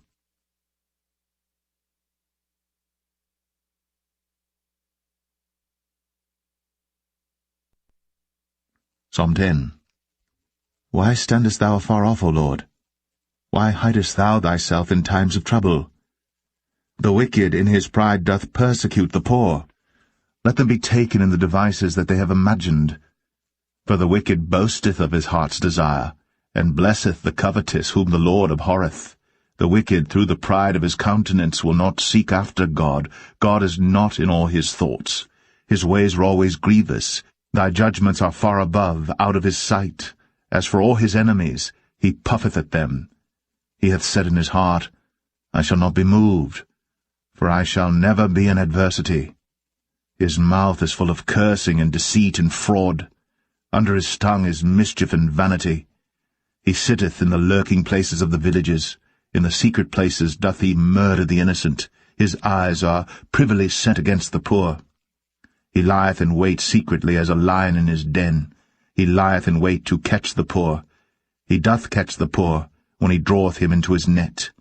He croucheth and humbleth himself that the poor may fall by his strong ones. He hath said in his heart, God hath forgotten. He hideth his face. He will never see it. Arise, O Lord. O God, lift up thine hand. Forget not the humble. Wherefore doth the wicked contemn God? He hath said in his heart, Thou wilt not require it. Thou hast seen it, for thou beholdest mischief and spite, to requite it with thy hand. The poor committeth himself unto thee. Thou art the helper of the fatherless. Break thou the arm of the wicked and the evil man. Seek out his wickedness till thou find none. The Lord is king for ever and ever.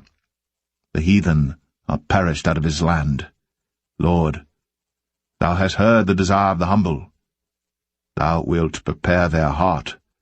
Thou wilt cause thine ear to hear, to judge the fatherless and the oppressed, that the man of the earth may no more oppress.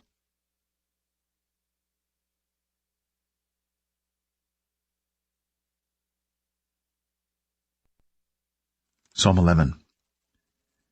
In the Lord put I my trust. How say ye to my soul, Flee as a bird to your mountain? For lo, the wicked bend their bow, they make ready their arrow upon the string, that they may privily shoot at the upright in heart.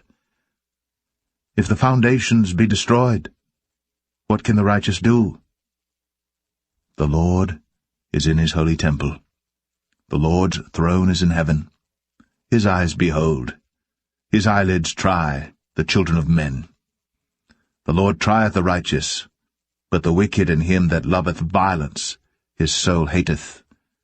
Upon the wicked he shall rain snares, fire and brimstone, and an horrible tempest. This shall be the portion of their cup. For the righteous Lord loveth righteousness, his countenance doth behold the upright.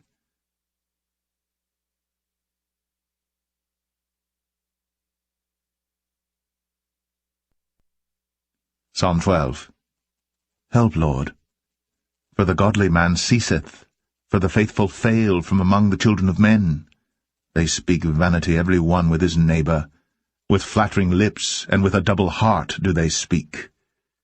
The Lord shall cut off all flattering lips, and the tongue that speaketh proud things. Who have said, with our tongue will we prevail, our lips are our own. Who is Lord over us? For the oppression of the poor, for the sighing of the needy, now will I arise, saith the Lord. I will set him in safety from him that puffeth at him. The words of the Lord are pure words, as silver tried in a furnace of earth, purified 7 times. Thou shalt keep them, O Lord.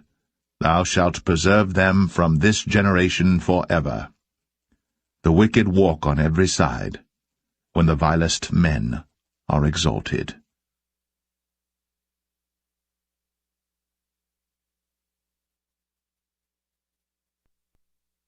Psalm 13. How long wilt thou forget me, O Lord? Forever? How long wilt thou hide thy face from me? How long shall I take counsel in my soul, having sorrow in my heart daily? How long shall mine enemy be exalted over me? Consider and hear me, O Lord my God. Lighten mine eyes, lest I sleep the sleep of death. Lest mine enemy say, I have prevailed against him. And those that trouble me rejoice when I am moved. But I have trusted in thy mercy. My heart shall rejoice in thy salvation. I will sing unto the Lord, because he hath dealt bountifully with me.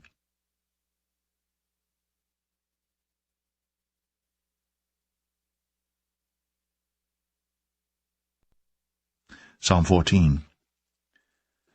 The fool hath said in his heart, There is no God. They are corrupt. They have done abominable works. There is none that doeth good. The Lord looked down from heaven upon the children of men to see if there were any that did understand, and seek God. They're all gone aside. They're altogether become filthy. There is none that doeth good, no, not one. Have all the workers of iniquity no knowledge, who eat up my people as they eat bread, and call not upon the Lord? There were they in great fear, for God is in the generation of the righteous. Ye have shamed the counsel of the poor, because the Lord is his refuge. Oh, that the salvation of Israel were come out of Zion! When the Lord bringeth back the captivity of his people, Jacob shall rejoice, and Israel shall be glad.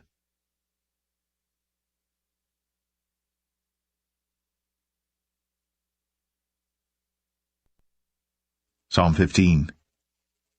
Lord, who shall abide in thy tabernacle? Who shall dwell in thy holy hill? He that walketh uprightly, and worketh righteousness, and speaketh the truth in his heart.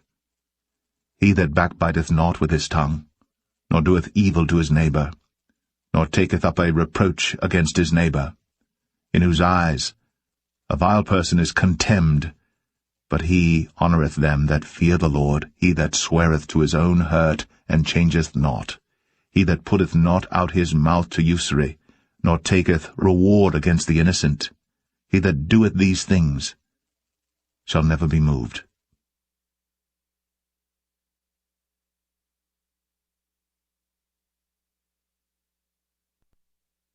Psalm 16.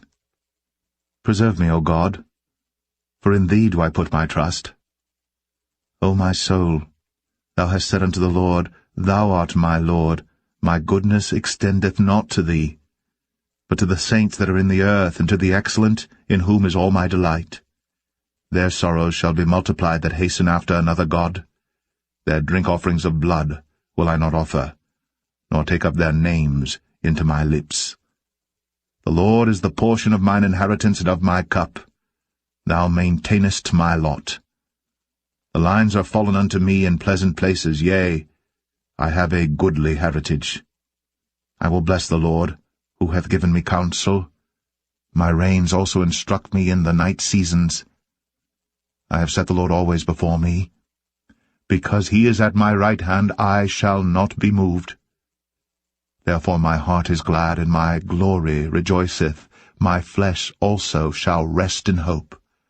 For thou wilt not leave my soul in hell, neither wilt thou suffer thine Holy One to see corruption. Thou wilt show me the path of life. In thy presence is fullness of joy. At thy right hand there are pleasures for evermore.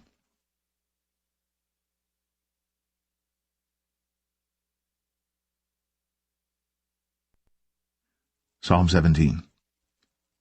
Hear the right, O Lord, attend unto my cry.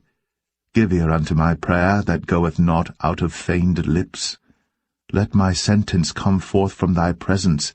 Let thine eyes behold the things that are equal.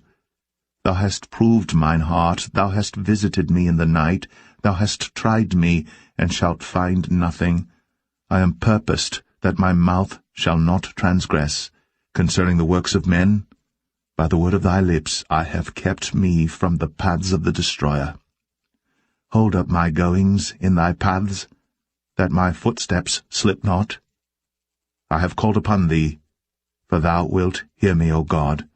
Incline thine ear unto me, and hear my speech. Show thy marvelous loving-kindness, O thou that savest by thy right hand them which put their trust in thee from those that rise up against them. Keep me as the apple of the eye. Hide me under the shadow of thy wings, from the wicked that oppress me, from my deadly enemies who compass me about. They are enclosed in their own fat. With their mouth they speak proudly. They have now compassed us in our steps. They have set their eyes bowing down to the earth, like as a lion that is greedy of his prey, and as it were a young lion lurking in secret places. Arise, O Lord, disappoint him, cast him down. Deliver my soul from the wicked, which is thy sword. From men which are thy hand, O Lord, from men of the world, which have their portion in this life, and whose belly thou fillest with thy hid treasure. They are full of children, and leave the rest of their substance to their babes. As for me, I will behold thy face in righteousness. I shall be satisfied when I awake with thy likeness.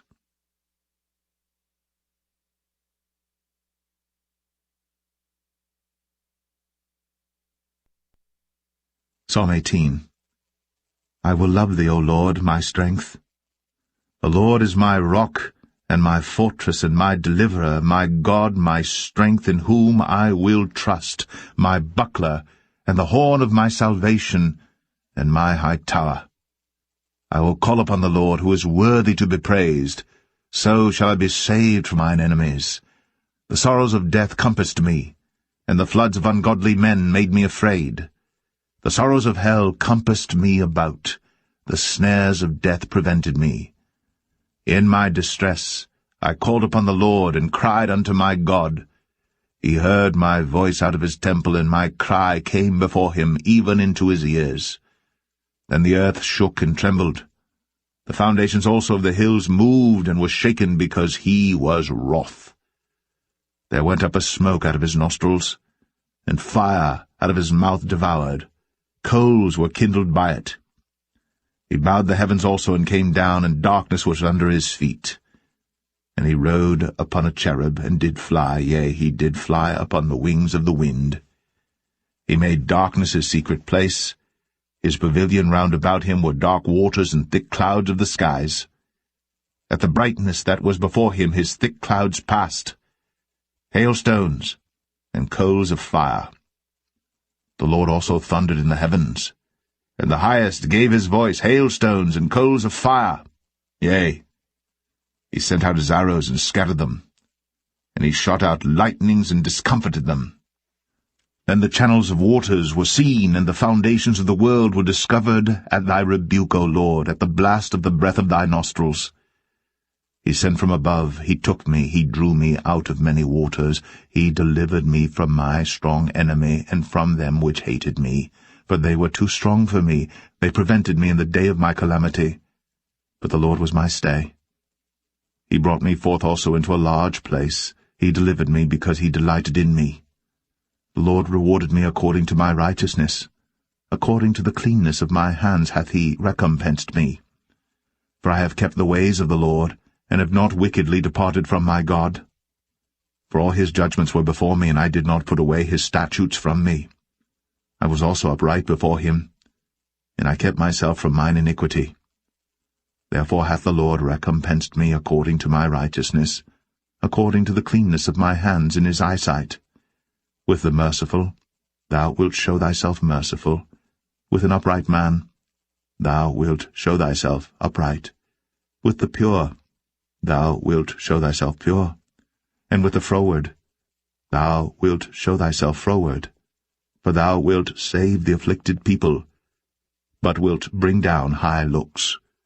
For thou wilt light my candle. The Lord my God will enlighten my darkness. For by thee I have run through a troop, and by my God have I leaped over a wall. As for God, his way is perfect. The word of the Lord is tried. He is a buckler to all those that trust in him. For who is God save the Lord? Or who is a rock save our God? It is God that girdeth me with strength, and maketh my way perfect. He maketh my feet like hinds' feet, and setteth me upon my high places. He teacheth my hands to war, so that a bow of steel is broken by mine arms. Thou hast also given me the shield of thy salvation, and thy right hand hath holden me up, and thy gentleness hath made me great. Thou hast enlarged my steps under me, that my feet did not slip. I have pursued mine enemies and overtaken them, neither did I turn again till they were consumed. I have wounded them, that they were not able to rise. They are fallen under my feet. For thou hast girded me with strength unto the battle. Thou hast subdued unto me those that rose up against me. Thou hast also given me the necks of mine enemies, that I might destroy them that hate me. They cried, but there was none to save them, even unto the Lord. But he answered them not. Then did I beat them small as the dust before the wind. I did cast them out as the dirt in the streets. Thou hast delivered me from the strivings of the people, and thou hast made me the head of the heathen. A people whom I have not known shall serve me. As soon as they hear of me, they shall obey me. The strangers shall submit themselves unto me. The strangers shall fade away and be afraid out of their close places. The Lord liveth, and blessed be my rock, and let the God of my salvation be exalted. It is God that avengeth me, and subdueth the people unto me. He delivereth me from mine enemies, yea, thou liftest me up above those that rise up against me. Thou hast delivered me from the violent man. Therefore will I give thanks unto thee, O Lord, among the heathen, and sing praises unto thy name. Great deliverance giveth he to his king, and showeth mercy to his anointed, to David, and to his seed, for evermore.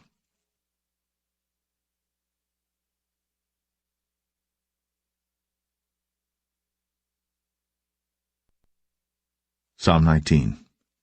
The heavens declare the glory of God, and the firmament showeth his handiwork. Day unto day uttereth speech, and night unto night showeth knowledge. There is no speech nor language where their voice is not heard. Their line is gone out through all the earth, and their words to the end of the world. In them hath he set a tabernacle for the sun, which is as a bridegroom coming out of his chamber, and rejoiceth as a strong man to run a race. His going forth is from the end of the heaven, and his circuit unto the ends of it, and there is nothing hid from the heat thereof. The law of the Lord is perfect, converting the soul. The testimony of the Lord is sure, making wise the simple. The statutes of the Lord are right, rejoicing the heart. The commandment of the Lord is pure, enlightening the eyes. The fear of the Lord is clean, enduring forever. The judgments of the Lord are true and righteous altogether. More to be desired are they than gold, yea, than much fine gold, sweeter also than honey and the honeycomb. Moreover, by them is thy servant warned, and in keeping of them there is great reward. Who can understand his errors? Cleanse thou me from secret faults. Keep back thy servant also from presumptuous sins. Let them not have dominion over me. Then shall I be upright, and I shall be innocent from the great transgression. Let the words of my mouth and the meditation of my heart be acceptable in thy sight, O Lord, my strength and my Redeemer.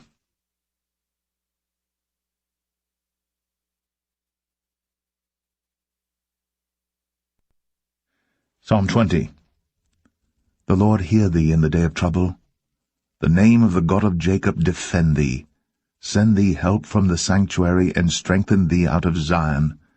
Remember all thy offerings, and accept thy burnt sacrifice, Selah. Grant thee according to thine own heart, and fulfill all thy counsel.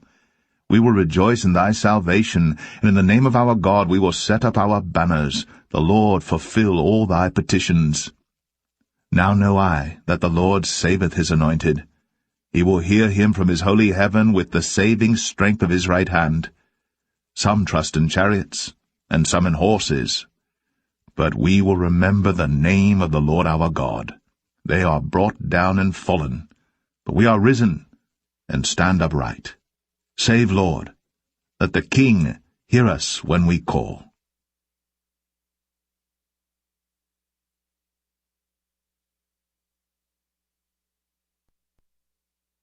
Psalm 21. The King shall joy in thy strength, O Lord, and in thy salvation how greatly shall he rejoice.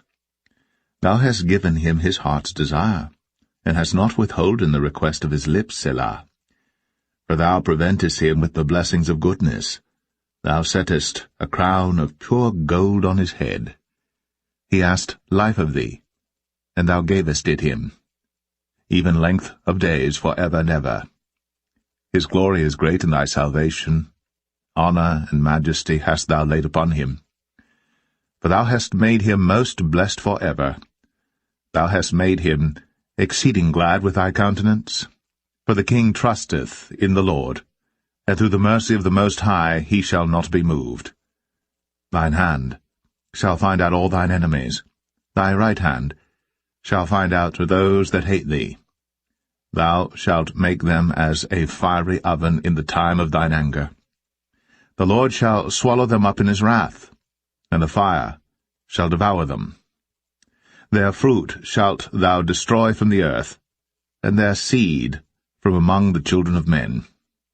For they intended evil against thee. They imagined a mischievous device which they are not able to perform. Therefore shalt thou make them turn their back, when thou shalt make ready thine arrows upon thy strings against the face of them. Be thou exalted, Lord, in thine own strength, so will we sing and praise thy power.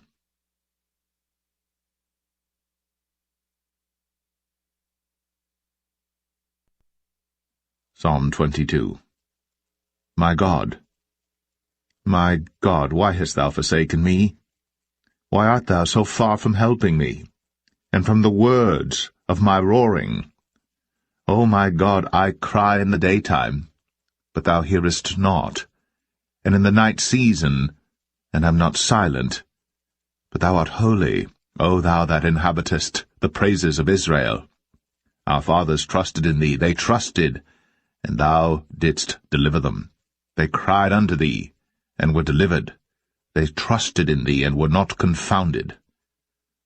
But I am a worm and no man, a reproach of men, and despised of the people. All they that see me laugh me to scorn. They shoot out the lip, they shake the head, saying, He trusted on the Lord, that he would deliver him. Let him deliver him, seeing he delighted in him. But thou art he that took me out of the womb. Thou didst make me hope when I was upon my mother's breasts. I was cast upon thee from the womb. Thou art my God from my mother's belly. Be not far from me, for trouble is near, for there is none to help. Many bulls have compassed me, strong bulls of Bashan have beset me round. They gaped upon me with their mouths as a ravening and a roaring lion. I am poured out like water, and all my bones are out of joint. My heart is like wax, it is melted in the midst of my bowels. My strength is dried up like a potsherd, and my tongue cleaveth to my jaws. And thou hast brought me into the dust of death. For dogs have compassed me, the assembly of the wicked have enclosed me. They pierced my hands and my feet. I may tell all my bones, they look and stare upon me. They part my garments among them, and cast lots upon my vesture. But be not thou far from me, O Lord, O my strength. Haste thee to help me. Deliver my soul from the sword, my darling from the power of the dog. Save me from the lion's mouth, for thou hast heard me from the horns of the unicorns. I will declare thy name unto my brethren. In the midst of the congregation will I praise thee. Ye that fear the Lord, praise him. All ye, the seed of Jacob, glorify him, and fear him, all ye, the seed of Israel. For he hath not despised, nor abhorred the affliction of the afflicted, neither hath he hid his face from him. But when he cried unto him, he heard. My praise shall be of thee in the great congregation. I will pay my vows before them that fear him. The meek shall eat and be satisfied. They shall praise the Lord that seek him. Your heart shall live for ever. All the ends of the world shall remember and turn unto the Lord, and all the kindreds of the nations shall worship before thee. For the kingdom is the Lord's, and he is the governor among the nations. All they that be fat upon earth shall eat and worship. All they that go down to the dust shall bow before him, and none can keep alive his own soul. A seed shall serve him. It shall be accounted to the Lord for a generation. They shall come, and shall declare his righteousness unto a people that shall be born, that he hath done this.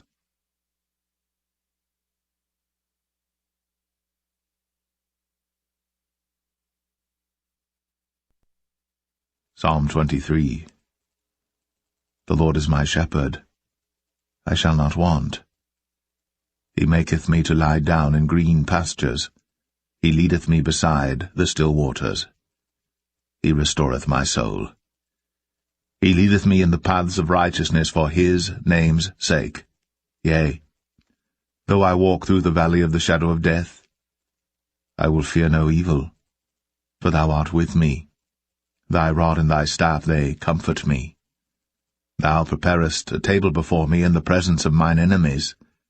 Thou anointest my head with oil. My cup runneth over. Surely goodness and mercy shall follow me all the days of my life, and I will dwell in the house of the Lord forever.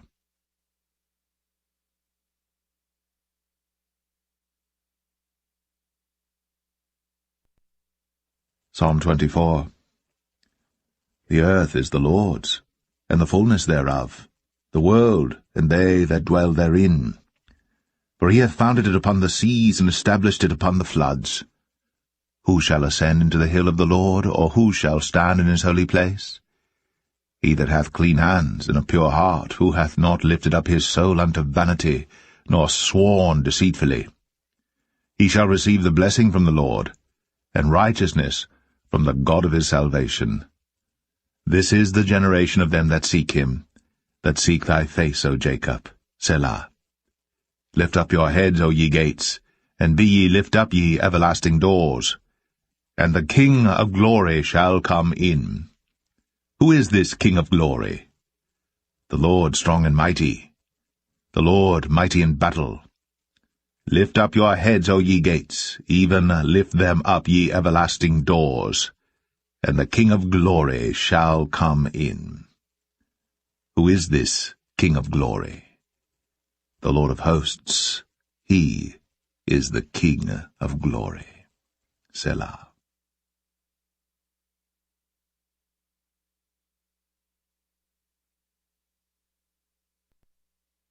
Psalm 25. Unto thee, O Lord, do I lift up my soul. O my God, I trust in thee. Let me not be ashamed. Let not mine enemies triumph over me. Yea, let none that wait on thee be ashamed. Let them be ashamed which transgress without cause. Show me thy ways, O Lord. Teach me thy paths. Lead me in thy truth, and teach me, for thou art the God of my salvation. On thee do I wait all the day. Remember, O Lord, thy tender mercies, and thy loving kindnesses, for they have been ever of old. Remember not the sins of my youth, nor my transgressions. According to thy mercy remember thou me for thy goodness' sake, O Lord. Good and upright is the Lord. Therefore will he teach sinners in the way. The meek will he guide in judgment, and the meek will he teach his way. All the paths of the Lord are mercy and truth unto such as keep his covenant and his testimonies. For thy name's sake, O Lord, pardon mine iniquity, for it is great. What man is he that feareth the Lord? Him shall he teach in the way that he shall choose. His soul shall dwell at ease, and his seed shall inherit the earth. The secret of the Lord is with them that fear him, and he will show them his covenant. Mine eyes are ever toward the Lord, for he shall pluck my feet out of the net. Turn thee unto me, and have mercy upon me. For I am desolate and afflicted. The troubles of my heart are enlarged. O bring thou me out of my distresses. Look upon mine affliction and my pain, and forgive all my sins. Consider mine enemies, for they are many, and they hate me with cruel hatred. O keep my soul and deliver me. Let me not be ashamed, for I put my trust in thee. Let integrity and uprightness preserve me, for I wait on thee. Redeem Israel, O God, out of all his troubles.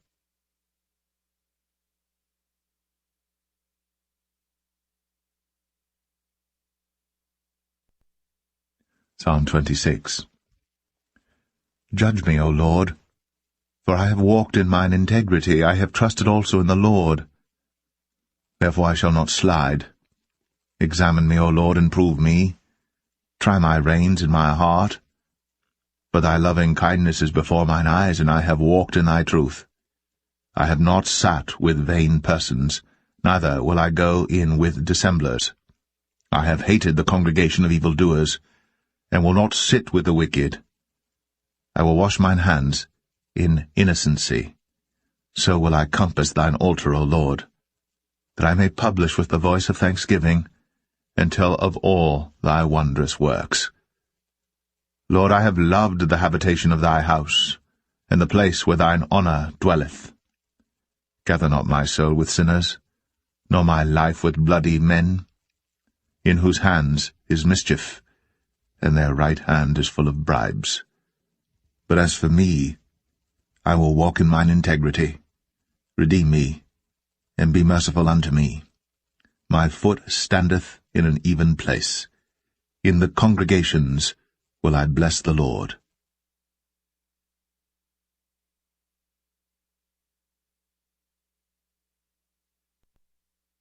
Psalm 27. The Lord is my light and my salvation. Whom shall I fear? The Lord is the strength of my life. Of whom shall I be afraid? When the wicked, even mine enemies and my foes, came upon me to eat up my flesh, they stumbled and fell. Though an host should encamp against me, my heart shall not fear.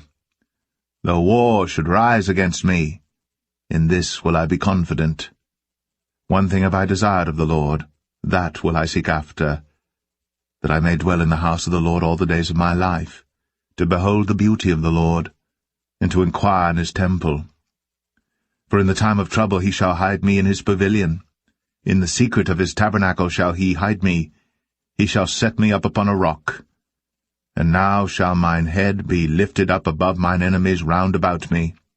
Therefore will I offer in his tabernacle sacrifices of joy. I will sing, yea, I will sing praises unto the Lord. Hear, O Lord, when I cry with my voice. Have mercy also upon me, and answer me. When thou saidst, Seek ye my face, my heart said unto thee, Thy face, Lord, will I seek. Hide not thy face far from me. Put not thy servant away in anger. Thou hast been my help. Leave me not, neither forsake me, O God of my salvation. When my father and my mother forsake me, then the Lord will take me up. Teach me thy way, O Lord, and lead me in a plain path because of mine enemies. Deliver me not over unto the will of mine enemies, for false witnesses are risen up against me, and such as breathe out cruelty. I had fainted, unless I had believed to see the goodness of the Lord in the land of the living. Wait on the Lord. Be of good courage, and he shall strengthen thine heart. Wait, I say, on the Lord.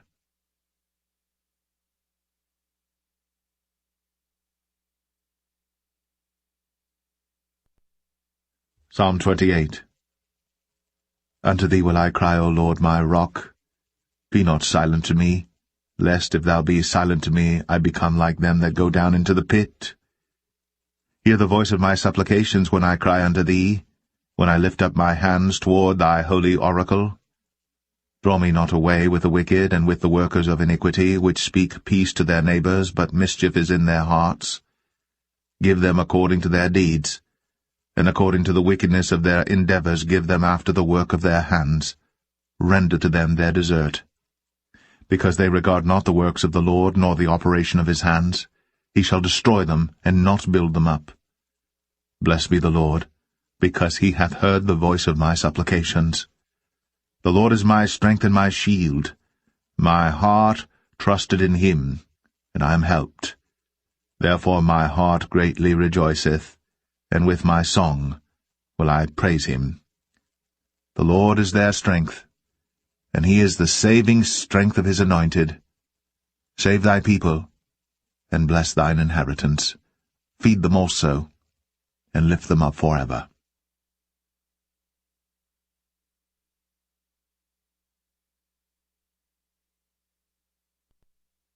Psalm 29. Give unto the Lord, O ye mighty, give unto the Lord glory and strength. Give unto the Lord the glory due unto his name. Worship the Lord in the beauty of holiness. The voice of the Lord is upon the waters. The God of glory thundereth. The Lord is upon many waters. The voice of the Lord is powerful. The voice of the Lord is full of majesty. The voice of the Lord breaketh the cedars. Yea, the Lord breaketh the cedars of Lebanon. He maketh them also to skip like a calf, Lebanon and Syrian like a young unicorn. The voice of the Lord divideth the flames of fire. The voice of the Lord shaketh the wilderness. The Lord shaketh the wilderness of Kadesh. The voice of the Lord maketh the hinds to calve, and discovereth the forests, and in his temple doth every one speak of his glory. The Lord sitteth upon the flood, yea, the Lord sitteth king for ever. The Lord will give strength unto his people. The Lord will bless his people with peace.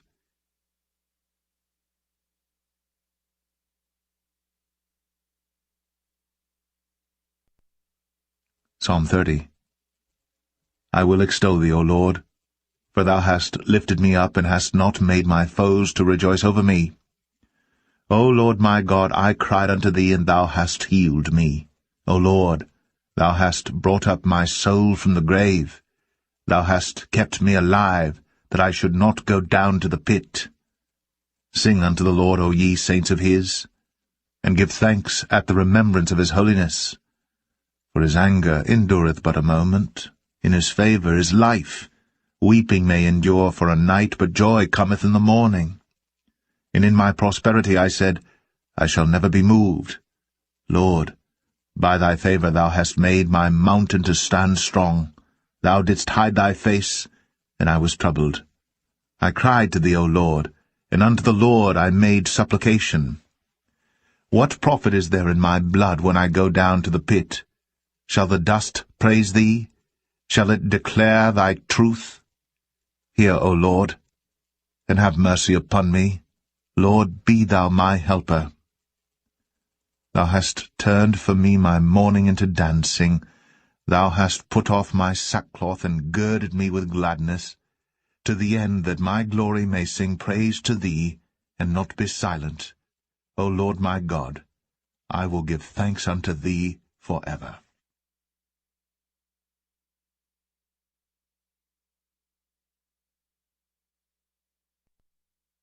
Psalm 31. In thee, O Lord, do I put my trust. Let me never be ashamed. Deliver me in thy righteousness. Bow down thine ear to me. Deliver me speedily. Be thou my strong rock for an house of defence to save me. For thou art my rock and my fortress. Therefore for thy name's sake lead me and guide me. Pull me out of the net that they have laid privily for me. For thou art my strength. Into thine hand I commit my spirit. Thou hast redeemed me, O Lord God of truth. I have hated them that regard lying vanities, but I trust in the Lord. I will be glad, and rejoice in thy mercy. For thou hast considered my trouble, thou hast known my soul in adversities, and hast not shut me up into the hand of the enemy. Thou hast set my feet in a large room. Have mercy upon me, O Lord, for I am in trouble. Mine eye is consumed with grief, yea, my soul and my belly. For my life is spent with grief, and my years with sighing. My strength faileth because of mine iniquity, and my bones are consumed. I was a reproach among all mine enemies, but especially among my neighbours, and a fear to mine acquaintance. They that did see me without fled from me. I am forgotten as a dead man out of mind. I am like a broken vessel. For I have heard the slander of many. Fear was on every side, while they took counsel together against me. They devised to take away my life. But I trusted in thee, O Lord. I said, Thou art my God. My times are in thy hand. Deliver me from the hand of mine enemies, and from them that persecute me. Make thy face to shine upon thy servant. Save me for thy mercy's sake. Let me not be ashamed, O Lord, for I have called upon thee. Let the wicked be ashamed, and let them be silent in the grave. Let the lying lips be put to silence, which speak grievous things proudly and contemptuously against the righteous. O how great is thy goodness, which thou hast laid up for them that fear thee, which thou hast wrought for them that trust in thee before the sons of men. Thou shalt hide them in the secret of thy presence from the pride of man. Thou shalt keep them secretly in a pavilion from the strife of tongues. Blessed be the Lord, for he hath shown me his marvelous kindness in a strong city. For I said in my haste, I am cut off from before thine eyes. Nevertheless thou heardest the voice of my supplications when I cried unto thee. O love the Lord, all ye his saints, for the Lord preserveth the faithful, and plentifully rewardeth the proud doer. Be of good courage, and he shall strengthen your heart, all ye that hope in the Lord.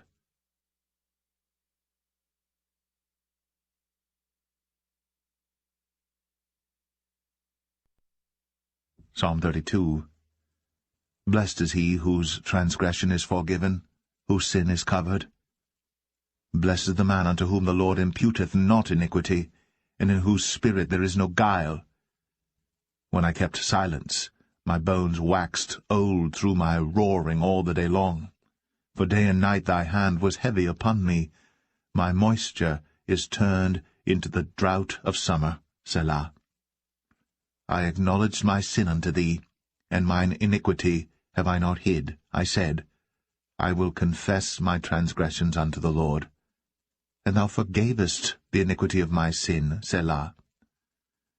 For this shall every one that is godly pray unto thee in a time when thou mayest be found. Surely in the floods of great waters they shall not come nigh unto him. Thou art my hiding place. Thou shalt preserve me from trouble.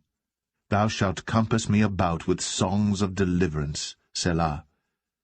I will instruct thee, and teach thee in the way which thou shalt go. I will guide thee with mine eye.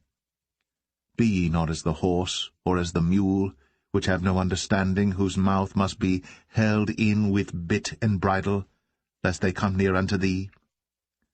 Many sorrows shall be to the wicked, but he that trusteth in the Lord, mercy shall compass him about.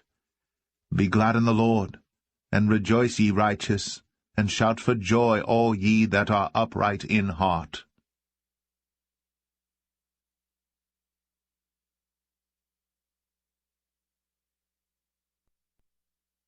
Psalm 33. Rejoice in the Lord, O ye righteous, for praise is comely for the upright. Praise the Lord with harp, sing unto him with the psaltery, and an instrument of 10 strings. Sing unto him a new song. Play skillfully with a loud noise. For the word of the Lord is right, and all his works are done in truth. He loveth righteousness and judgment. The earth is full of the goodness of the Lord. By the word of the Lord were the heavens made, and all the host of them by the breath of his mouth. He gathereth the waters of the sea together as an heap. He layeth up the depth in storehouses. Let all the earth fear the Lord. Let all the inhabitants of the world stand in awe of him. For he spake, and it was done. He commanded, and it stood fast. The Lord bringeth the counsel of the heathen to naught. He maketh the devices of the people of none effect. The counsel of the Lord standeth forever, the thoughts of his heart to all generations. Blessed is the nation whose God is the Lord, and the people whom he hath chosen for his own inheritance. The Lord looketh from heaven. He beholdeth all the sons of men. From the place of his habitation he looketh upon all the inhabitants of the earth. He fashioneth their hearts alike. He considereth all their works. There is no king saved by the multitude of an host. A mighty man is not delivered by much strength. An horse is a vain thing for safety, neither shall he deliver any by his great strength. Behold, the eye of the Lord is upon them that fear him, upon them that hope in his mercy, to deliver their soul from death, and to keep them alive in famine. Our soul waiteth for the Lord. He is our help and our shield. For our heart shall rejoice in him, because we have trusted in his holy name.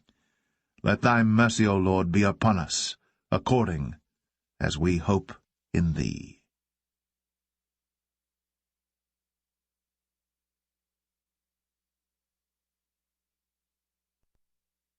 Psalm 34.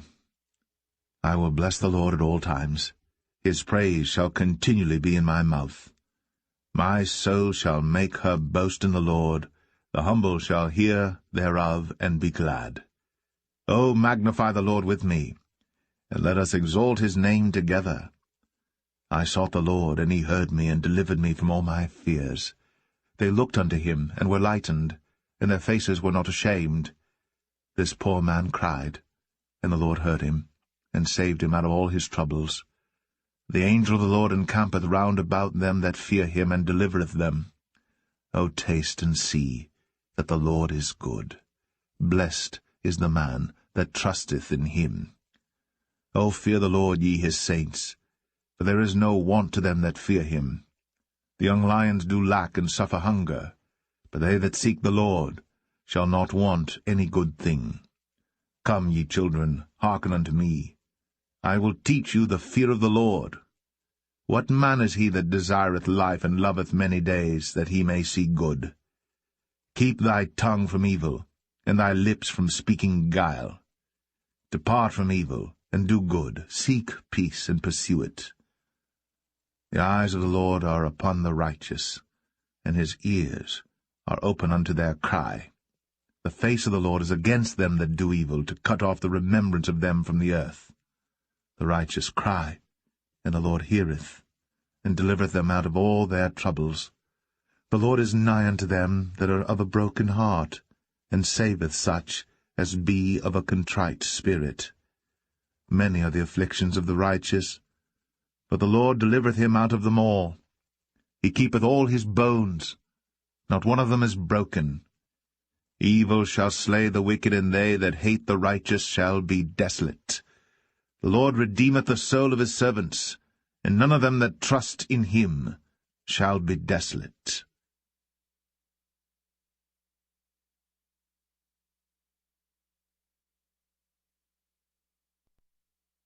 Psalm 35.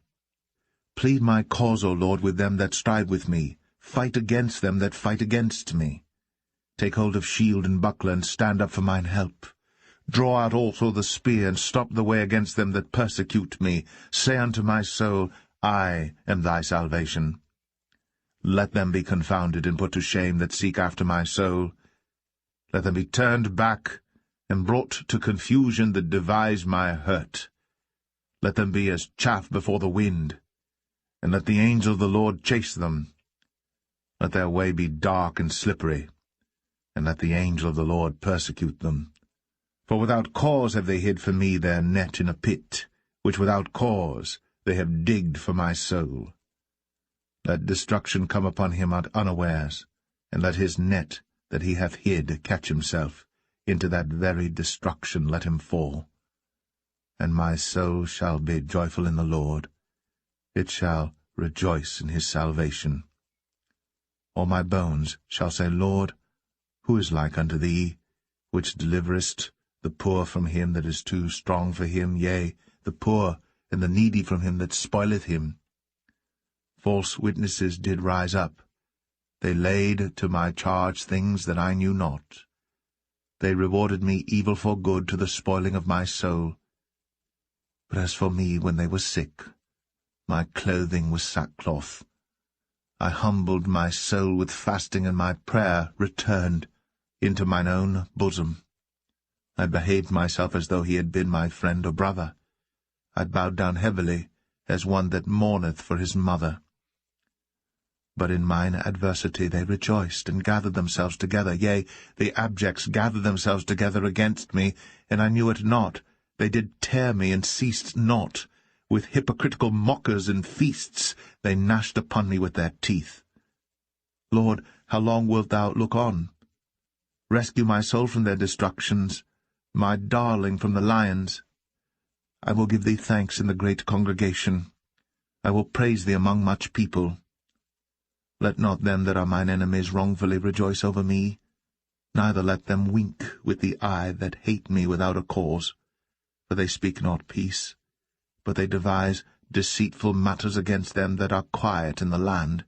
Yea, they opened their mouth wide against me, and said, Aha, aha, our eye hath seen it. This thou hast seen, O Lord. Keep not silence. O Lord, be not far from me. Stir up thyself, and awake to my judgment, even unto my cause, my God and my Lord. Judge me, O Lord my God, according to thy righteousness, and let them not rejoice over me. Let them not say in their hearts, Ah, so would we have it. Let them not say, We have swallowed him up. Let them be ashamed, and brought to confusion together that rejoice at mine hurt.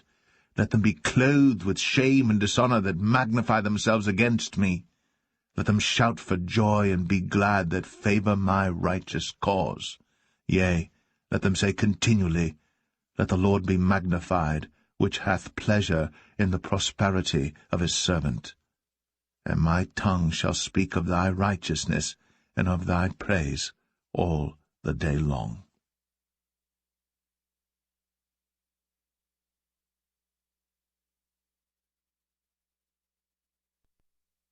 Psalm 36. The transgression of the wicked saith within my heart, that there is no fear of God before his eyes. For he flattereth himself in his own eyes, until his iniquity be found to be hateful. The words of his mouth are iniquity and deceit. He hath left off to be wise, and to do good. He deviseth mischief upon his bed. He setteth himself in a way that is not good. He abhorreth not evil. Thy mercy, O Lord, is in the heavens, and thy faithfulness reacheth unto the clouds. Thy righteousness is like the great mountains. Thy judgments are a great deep. O Lord, thou preservest man and beast. How excellent is thy loving kindness, O God! Therefore the children of men put their trust under the shadow of thy wings. They shall be abundantly satisfied with the fatness of thy house, and thou shalt make them drink of the river of thy pleasures. For with thee is the fountain of life. In thy light shall we see light.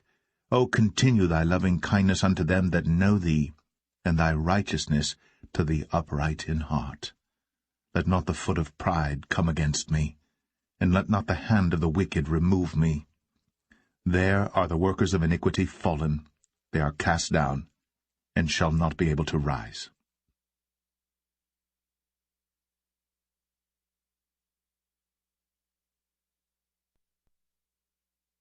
Psalm 37. Fret not thyself because of evildoers, neither be thou envious against the workers of iniquity. For they shall soon be cut down like the grass, and wither as the green herb. Trust in the Lord, and do good. So shalt thou dwell in the land, and verily thou shalt be fed. Delight thyself also in the Lord, and he shall give thee the desires of thine heart. Commit thy way unto the Lord, trust also in him, and he shall bring it to pass. And he shall bring forth thy righteousness as the light, and thy judgment as the noonday. Rest in the Lord, and wait patiently for him.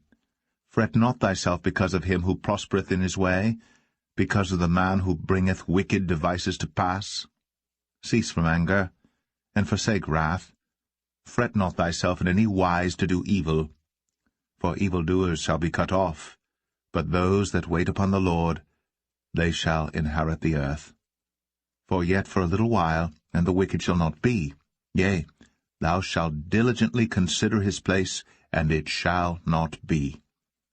But the meek shall inherit the earth, and shall delight themselves in the abundance of peace. The wicked plotteth against the just, and gnasheth upon him with his teeth. The Lord shall laugh at him, for he seeth that his day is coming. The wicked have drawn out the sword, and have bent their bow to cast down the poor and needy, and to slay such as be of upright conversation. Their sword shall enter into their own heart, and their bows shall be broken. A little that a righteous man hath is better than the riches of many wicked. But the arms of the wicked shall be broken,